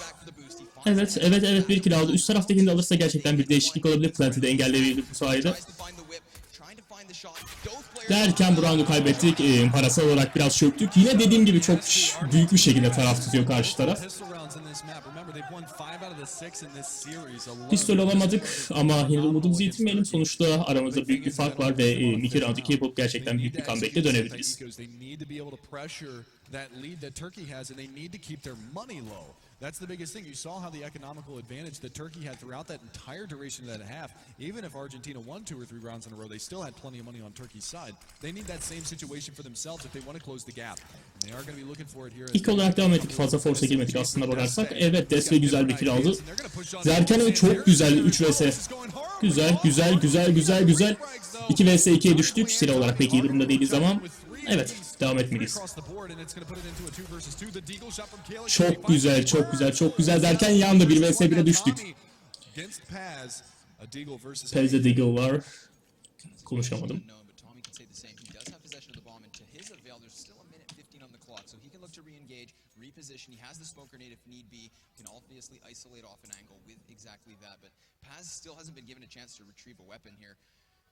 See just Tommy slowly but surely working his way around. Paz at this point is just going to lie in wait because eventually he just needs to react to whatever Tommy does. And he's just going to be waiting out the bomb plant, and Paz starting to move a little bit here. He's going to go over towards the murder hole. Plant'e doğru dinamik oynayacak sanırım, fazla zorlamamaya çalışıyor. He's just waiting for that cross to come in, spots nothing. Now he's going to start second guessing things. Did he go back towards the B bomb site? Is he going to be coming out drop window on my backside? What is he going to be doing? And Tommy just waiting this one out, running the clock down. There's the smoke out, and that's going to be the feed. That's going to allow Turkey's player Paz to know. Güzel bekliyor. Orada biraz daha. Hadi. Evet. Canını çok düşürdü. Tek vuruşluk canı kaldı eğer gövdeden vurursa. 12-5 olarak gayet iyi bir şekilde devam edebiliriz. Şuna biri ban atalım. Bomb. Close because that ledge does give Paz a lot of cover here. Tommy going to be tapping it once. Paz not looking to take the fight, but instead of getting this bomb in, he's just trying to take the duel. He will find the bomb at the very last second, but now it's up to Paz to close that distance. Tommy, oh man, Güzel, çok güzel. and that one crushes 12-5 olarak devam That ediyoruz is a arkadaşlar. very, very horrible loss for Argentina. Even just getting the round win out of that one would have been just fine because they would have had a vanilla bye from Turkey into the following round. But that round from Gayet Paz güzeldi. solidifies the fact that Turkey is going to get at least another anti-eco round out of this one from the Argentinian side before we see a Arjantin buyout. tarafında And pek that's where things can iyi bir get a durum little yok bit aslında. scary İlk olarak because devam they'll edecek look gibi at that duruyorlar. Ama bu durumda ilk olarak devam ederse kaybetme Don't wanna see olasılıkları the çok shot again. artacak. Just barely sees his head over the top. Spots him jump up. Oh, what a flick. What a flick. Nicely done there from Paz in the 1 versus 1. I mean, the tensions were so high you could cut it with a knife. Tommy trying to take the initiative on the fight, though. He does expose himself in that situation. I mean, you never expect, obviously, the Deagle to hit something like that, but it is because he's exposed that he goes down. 5 rounds for Argentina, 12 for Turkey, a 7-round deficit. That is huge. Despe, though, on the boost. Derken Despe orada geldi. Spraydown o 3 kişi 2 kişi alır. Çok güzel 3 vs 3 olarak devam ediyoruz. Bir kişinin canı az. Tommy's still tagged, but however, Turkey out of position. It's a very difficult site to get back into. Güzel güzel güzel güzel. 2 vs 3'e düştük. Tommy'nin canı zaten çok az durumda. Behind them. If he can take down Calyx, who does have wind of his positioning, then this would bring it to the equalized state. But Calyx, how long does he commit to the flank here? The bomb's going to be able to rotate back. So now at this point, exactly, Johnny Boy's going to be able to hold this rotation back towards B. Gördü derken aldı oradan. Aman Allah'ım. Yeah, this is a great play. Şu an HP olarak önde durumdayız ama bir dakika, bomba nerede? Ha. Bizimkiler biraz... Both on that A bomb site, that bomb rotating all the way back around to B. Hadi bakalım. B'ye doğru gittiler. B'de kimse yok. Bizden ve plantlerse gerçekten farklı. Evet, plant yok. Biraz durumlar değişik gibi duruyor şu anda. I know for a fact that they're all in that bomb site, and now we can go for that B bomb site, rotate back on around, and we can get the plant. Evet, gerçekten güzel oynadılar bu roundda. Potentially win this round, and this positioning from Johnny is very, very strong. Nicely done. Of. Bu anda büyük ihtimalle kaybettik ama 12-6 olarak devam edeceğiz. Neredeyse tam 2 kat fark var aramızda ve derken evet, bu roundu aldılar. Alkışlamayın lan. O kadar round kazanıp hiçbirinde alkışlamadınız. Gökte. Yeah, down to the wire regardless of the 6-round difference, and a great play from Argentina. That was just, I mean, that's an on-the-fly call right there. That's an on-the-fly call, and that's just a really good adaptation from Argentina into that round. They do a fantastic O kadar şey yapıyoruz. Onlar bir round kazanır. Really good adaptation, güzel adaptasyon falan diyorlar. Gidin ya. Senin bozdu. Her neyse.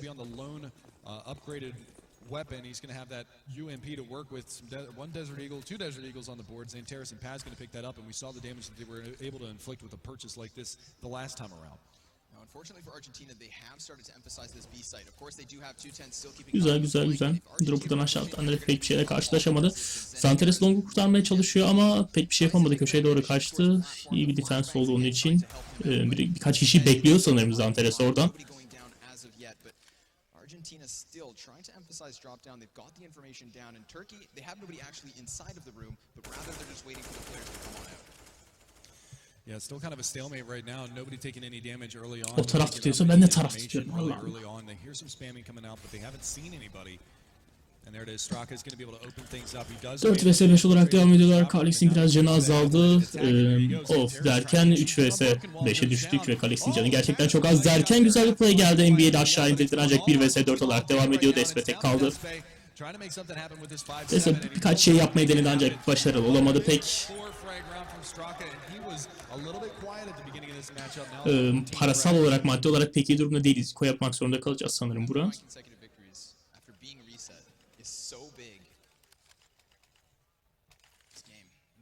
Incredibly exciting as always. Argentina looking to continue forward with their buy. It's going to be Turkey again on pistols. They have a single P250, but that's it. Only a 300 buy here, Mega Man. Evet, tamamıyla ilk gittik. Bir iki kişi satın aldı sanırım.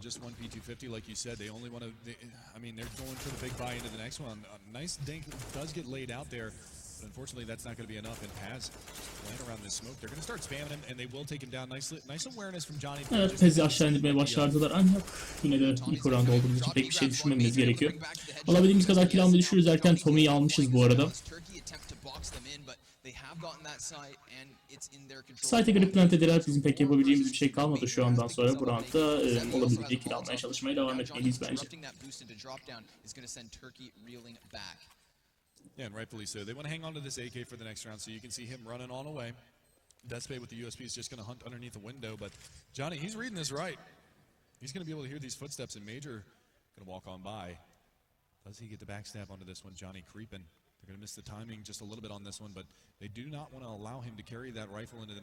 Aynen, kazandıktan sonra adamın tepkisini gerçekten çok merak ediyorum. Ama iyi bir şekilde devam etmemiz gerekiyor. Çünkü hani her ne kadar T-Side'de iyi oynasak da dediğim gibi CT-Side'de biraz daha güçsüz oluruz. Çünkü daha çok taktiksel oynamaya, daha doğrusu takım olarak oynamaya alışmışız. Derken güzel. Güzel. Bu bizi maddi olarak iyi etkiledi. Devam ediyoruz. İyi bir satın alma yaptık. Onlar da aynı şekilde güzel bir taktikle devam edersek gayet iyi olacak.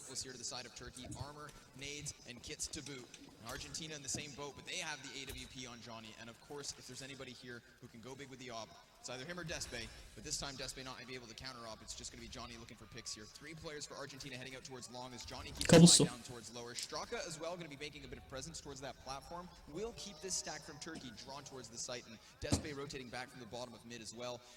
4-1 site stacks here for Turkey. Gerçekten heyecanlı ilerliyor. Biz biraz daha side'da playlemeye çalışıyoruz. Dediğim gibi fazla dinamik oynamamaya çalışıyoruz.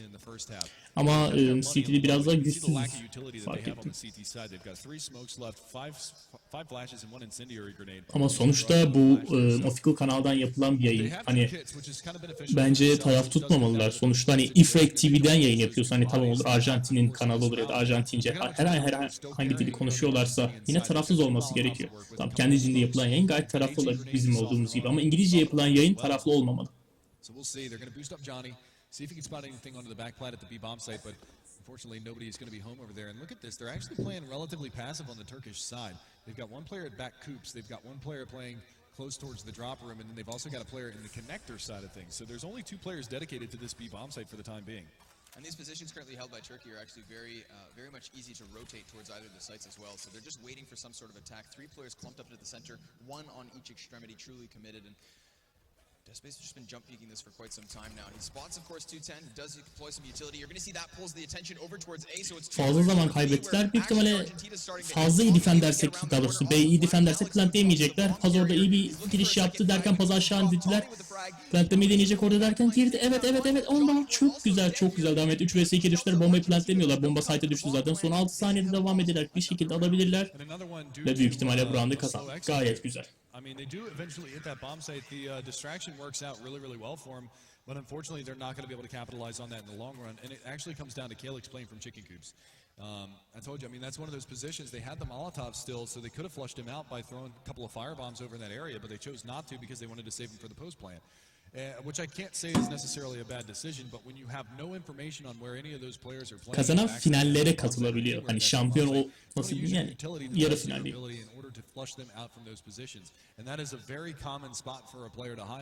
Benim de bildiğim kadarıyla tam olarak final değil. Ben de tam öğrenemedim bunu. Karıştırdım hani. Bir önceki şampiyonada kazanan şampiyon olacaktı. Önce bir Champions falan muhabbetine döndü ama ondan önce de bu karşıdaki bir sonraki karşılaşmada alma olasılığı falan var. Hiçbir şey bilmiyorum. Delirdim.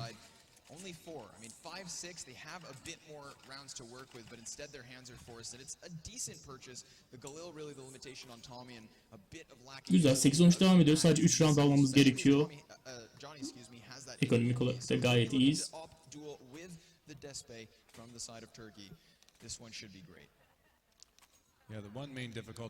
Tamam, dünya finali ve ama tam bir final mi ondan emin değil. Ama final bence. Hani ama dediklerine göre öyle değil. Bence de bunu kazanan şampiyon olacak. Aynen.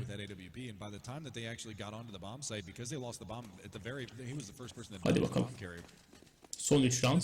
Şimdi olursak her şey gerçekten güzel olacak. Now he did find some decent damage, but unfortunately it wasn't going to be enough in the long run. If Despe peeks out here, he might lose his life. He is going to fall back from it, and rightfully so. Johnny Boy on the other side of that smoke at the top side of mid. Güzel giremediler. Biraz daha A'ya doğru içeri girsek biz de iyi defend diyebiliriz aslında herhangi bir push esnasında. Biraz daha B'ye doğru oynamak istedi bizimkiler.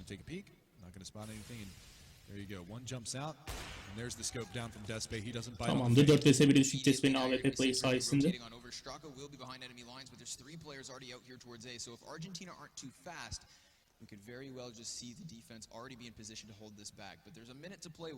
Çok az kaldı arkadaşlar.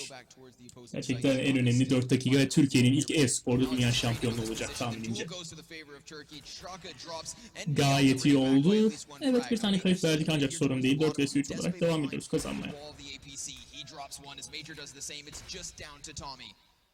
Yeah, and this is a really tough situation. Despe hitting a couple of really nice shots into the round. He's looking for a little bit more, trying to spam up the stables wall. Güzel biraz agresif. Biraz daha iyi bir şekilde oynamaya çalışıyoruz. Bu roundu da aldık. 8-14 oldu. Kazanmamız gereken 2 round kaldı ve büyük ihtimalle kazandık. Çok az kaldı. Evet, dediğimiz gibi bu son final maçı kazanan dünya şampiyonu oluyor. Ve Türkiye'nin ilk dünya şampiyonluğu olacak. Hala Argentina diye bağırıyorlar. Grupları bitmemiş. Olsun. Olsun. Bizde bu. Bizde. Definitely the fan favorite. Triple block here for the T side, and again Argentina taking this one slow. This is something that they've been doing time and time again. How many times have we yet to see this very rapid B push off with no nades? I don't think we've seen it yet into this match. We saw a couple of quick executes come out of them from the opening gambit on overpass, but this is just going to be a blender. They're getting çok az kaldı ve bu roundu da çok kolay bir şekilde aldık. 8-15 olarak devam ediyoruz ve Türkiye şampiyonluğu yolda. And that is going to put Turkey on 15. This is map match series and championship point right here for Turkey. 7 rounds the difference. Argentina, they've had some solid comebacks in the past, but man, this one's going to be probably the hardest that they've had to go through so far. Last chance to dance, Connor. Şunu şöyle, şurada bir şekilde bekleyin. They have what they need to at least continue forward with just one more round, but Despe sitting on that AWP. M4's all around. This is it. Minute 35. Still çok az kaldı arkadaşlar. Straka looking to find an angle. Calix sitting behind the trophy. Hala 5 vs 5 olarak devam ediyoruz ancak bizdedir bu arkadaşlar. Bayağı futbol çekmişler ama. Yeah, really tough spot for him to be in here. They've been playing from the back foot most of this map, and unfortunately they lose Straka, who's been doing a lot of work into these rounds. They're trying to make their way out through the drop room in the back plat and see if they can't get a crossfire going, but Calix has been so dynamite the last couple of rounds, playing from the back fountain, playing from the back coops area. And again, he's going to find himself in chicken coop. They do not have any 5 vs 4 olarak devam ediyorlar. Can olarak hepimiz iyi durumdayız. Ancak bir kişiyi daha kaybettik. 4 vs 4'e düştük. Hepsinde keleş var. Bizde bir AWP ve 3 tane normal silahla devam ediyoruz. Derken 3 vs 4'e düşürüldük. The bomb is going to finally get planted over here at the B bomb site, and we will see if they can hold off the assault coming back in from the Turkish side. Spam through the smoke, not going to be able to connect. It's going to come down to this 4 versus 3 retake situation now from Turkey. The flank has been quelled. 2 vs 3'e düştük. Şu an kaybediyor gibi duruyoruz ancak 2 vs 2'ye düştük. Çok heyecanlı gidiyor. Bir AWP bir keleşte. 1 M4'te devam ediyoruz. Derken de 2 vs 1'e düştük. Çok az kaldı. Bomba plantlenmiş durumda. Diffuse'lamamız gerekiyor aslında. Derken long'da olduğunu gördü. Diffuse'a doğru gidiyor. Ve Türkiye dünya şampiyonu oldu arkadaşlar. Türkiye tarihinde ilk kez e-sporda dünya şampiyonluğu yaşıyor. İşte bu. Yorumları çevireceğim birazdan. Daha doğrusu konuşmalarını çevireceğim. Buradan bu müzikle de devam edelim. Hoş geldin Serhan.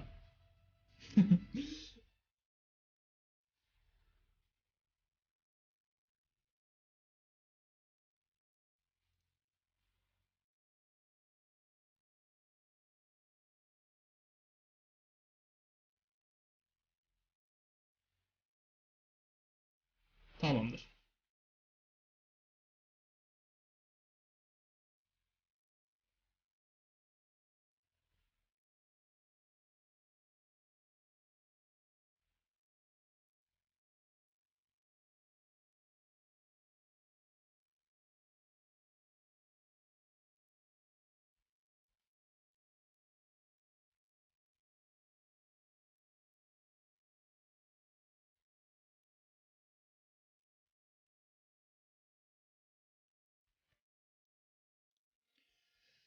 Evet, kupayı aldılar. Hemen müziği kısıyorum ve yorum yapmaya devam ediyoruz.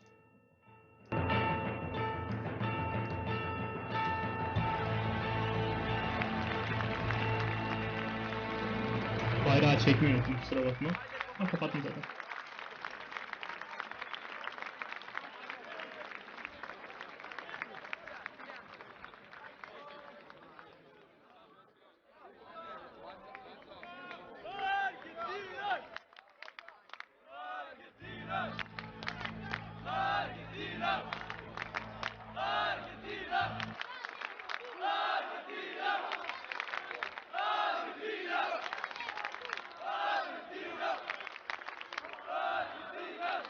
Okay, first of all, tonight's champions Her şeyden are the önce Turkish team, so I think they deserve bizim a Türk big applause from takımımız you guys. bir alkış hak Make sure ediyorlar that we have sizden. fans from Argentina as well.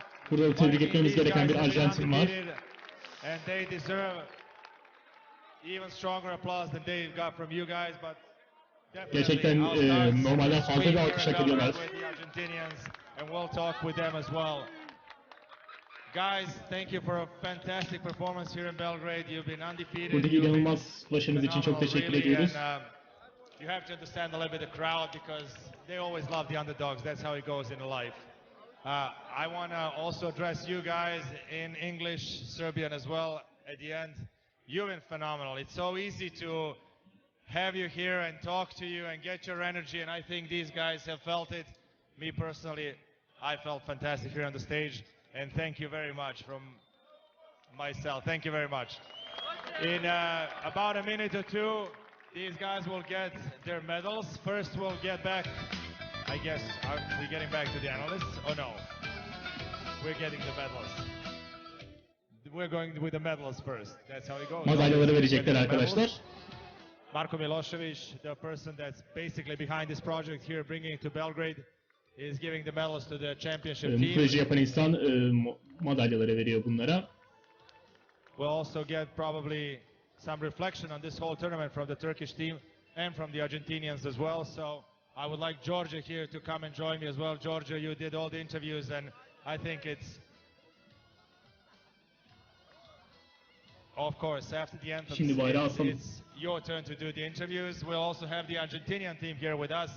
Guys from Argentina, please join us here on the stage. Come to get your medals.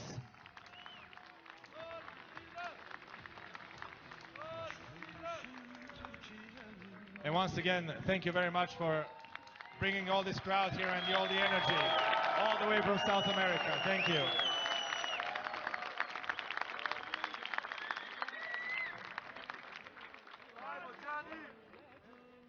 Silver medal team, the Argentina 2-1 final score. Arjantin'e de madalyalarını veriyorlar ve Türkiye tarihte ilk kez olarak e-sporda bir dünya şampiyonası kazandı. İzlediğiniz için yine çok teşekkür ederim. Mikrofon açısından birkaç sorunum oldu. Eski mikrofonumu kullanamıyorum. Şu an webcam mikrofonunu kullanıyorum. Bu yüzden kaydeden dolayı özür diliyorum. Kanalımıza lütfen abone olmayı unutmayın. Daha sonraki yayınlarımıza, videolarımıza bizi takip edin lütfen. Şimdi büyük tane bir konuşma olacak. Onu izledikten sonra yayını kapatabiliriz.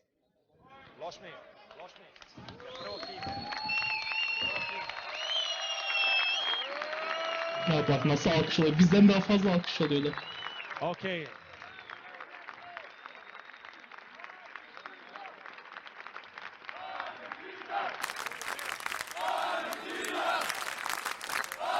Ama gerçekten Arjantin yaptı da büyük bir başarı. Hani You know, that's one of those evet feelings. ülkeler arası.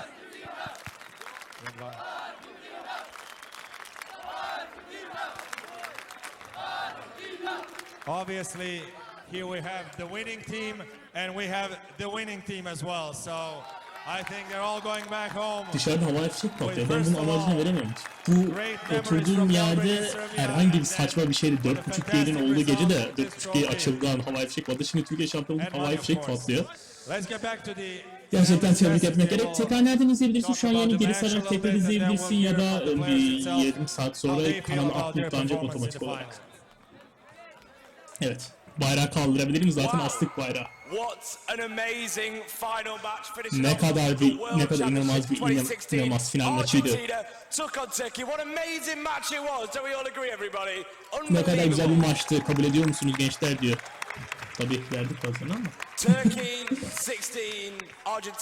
Dediğim gibi maçın tekrarını kanaldan izleyebilirsiniz yarım saat sonra ya da şu ankini geriye sarabilirsiniz. Baskı gerçekten çok fazlaydı, bunu aşmaya çalıştık. Ne diyeceksin bunun hakkında? Ne demek gerek? Arjantin gerçekten çok iyi oynadı ama Türkiye Cobblestone'da Türkiye'yi gerçekten iyi, Türkiye'yi gerçekten iyi kapıştı.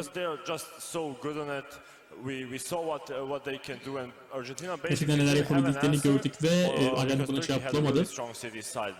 Türkiye'nin gerçekten güçlü bir T-side duyamadım orayı. All of the maps were pretty good. I was actually surprised by how well Argentina did. İşte Turkey is the CSGO World Champion. Tebrikler. Saygı duyun. Ne atıyorlar orada acaba? At the end, at the sole end of the half, winning that half, brought it back in the second half. Props to the guys from Turkey.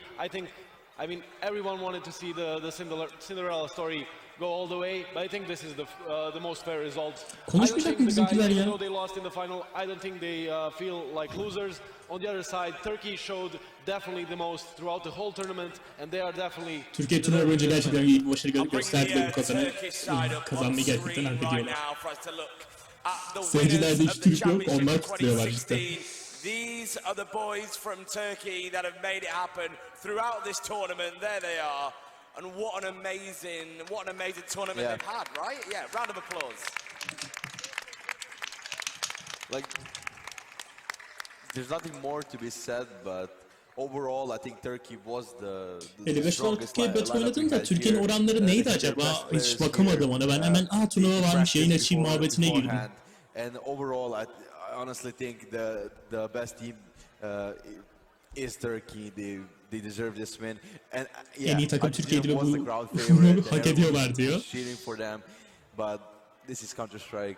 Like the best team is gonna win, not the favored one. And this team, this time it was Turkey. Yeah, before we talk about the whole matchup and what happened, I just want to say to Argentinian boys, I hope they listen. For now, I heard they're making a team right after this TWC.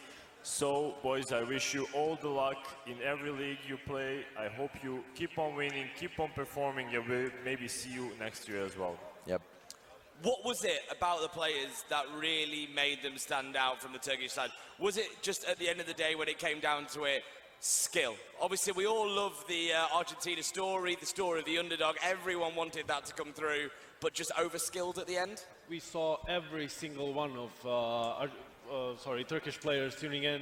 I think Despe was the best one throughout the whole 3 maps, but it was honestly, again, Xantares with his Deagle. He started that comeback on train. We saw Paz clutching it, again with the Deagle, on Cobblestone. Every single one of those five guys had their moments in this final and throughout the whole tournament, honestly. And yeah, we could do another one, the whole team thing. I think they definitely showed up as a team and they deserve to win. And the thing is, throughout the whole qualifier, I couldn't stress enough that the most important thing is that the whole squad needs to turn up when they need to. And basically that happened. Every single player stepped up and showed their best at when it was the most important for the team. And basically they were just a better team overall. I would agree.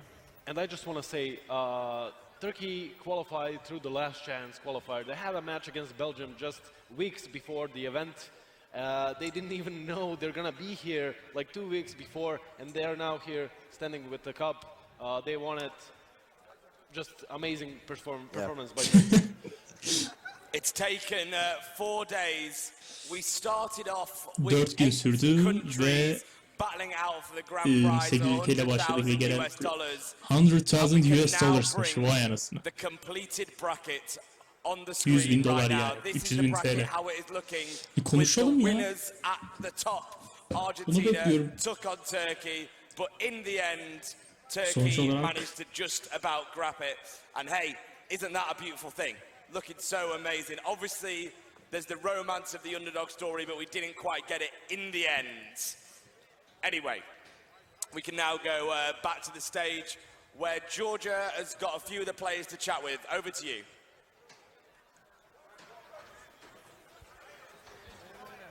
Ali, hvala. Jole, it's time for you to... Thank you, Tom. I was expecting Milan to just Evet, sonunda beklediğimiz gibi konuşacaklar. Turkish team, Argentinian team as well. And it's time once again to have these guys here on the stage, the Turks and the Argentinians. Argentinian team, please join us here on the stage. Arjantinli takım because we kaçtı would herhalde. like Nerede onlar? to have the national anthem of the winning team Arkadalarmış. here, and then to hear the impressions from both teams. Hop Arjantin'in bir şey diyor sana böyle güm bam.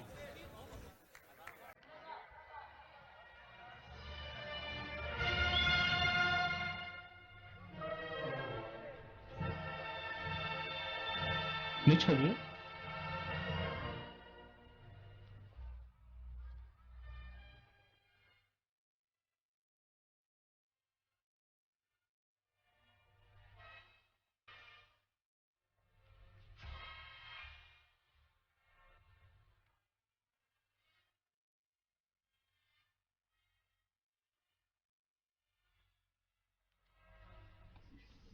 Aman Allah'ım telefon çalıyor. Buradan kalkmam gerekiyor.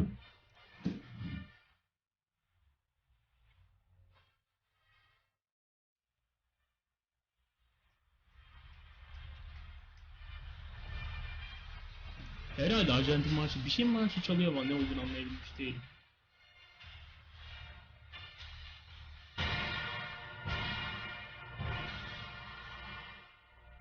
As I said, we basically had two winners. This was the national anthem of Argentina. Now Evet, the real Arjantin winners, the top team Nation here in Anthem'iymiş. Belgrade, Geliyor Türk. Türk marşı geliyor. Turkey. İşte bu.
And the world champions, the national team of Turkey.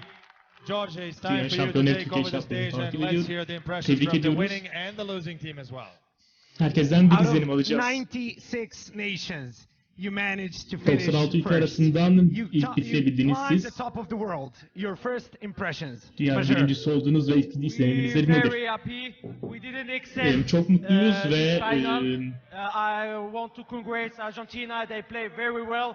And we are very herkes iyi happy. oynadı da gerçekten bunun için çok mutluyuz. You lost only one map in this whole LAN finals. I mean, that's great. And I kindly ask Sadece bir all maç of you kaybettiniz to bütün give finaller one boyunca ve huge round of applause for your kocaman bir alkış new bekliyoruz sizden world Türkiye için. champions.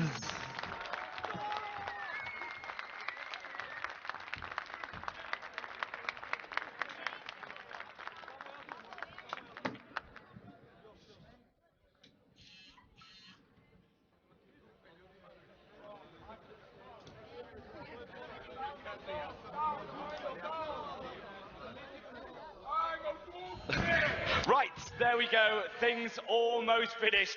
Argentina taking on Turkey. But in the end, it was Turkey that just about managed to grab it, wrapping up day number 4. They are now announced as the World Champions 2016. 2006 Dünya Şampiyonu Türkiye oldu ve büyük hediyeyle $100.000 devam ediyorlar hayatlarına. The prize of pride. Just before we go, boys, any last words? Gitmeden önce diyeceğiniz son bir şey var mı? Thank everybody. Herkese teşekkür Beginning etmek with the teams, istiyorum. 8 teams that participated. Thank you guys Sizi for katılan coming takımlara and teşekkür ediyorum ve showing some good CS. Thanks to the crowd for being here, making this an even better herkese teşekkür event. ediyorum. Thanks for all of the guys that participated in making this happen, especially my EFRAG boys. I'm so proud of everyone, from top to bottom, from admins to production to camera guys, designers. Everyone did their job. I don't want to forget anyone. Thank you all. We pulled it off. This was a first-time event of this size for many of us. I think we pulled off an amazing event. Amazing. Yep. So proud. That's all I want to say. Teşekkür ederim izlediğiniz için. Kanalımıza abone olmayı Agreed. unutmayın. Seconded. And most importantly, Thanks to you guys at home for Size çok watching. teşekkür And I ediyorum guess yayınımızı izlediğiniz all that's için. left to be said is I'll see you next year. Mic Gelecek drop yıl görüşmek is a üzere. montage. Benim işim biter. Görüşürüz. Ve yayın da burada biter arkadaşlar. Tekrar dediğim gibi izlediğiniz için çok teşekkür ederim. Kanalımıza sol alttan abone olmayı unutmayın. İyi eğlenceler.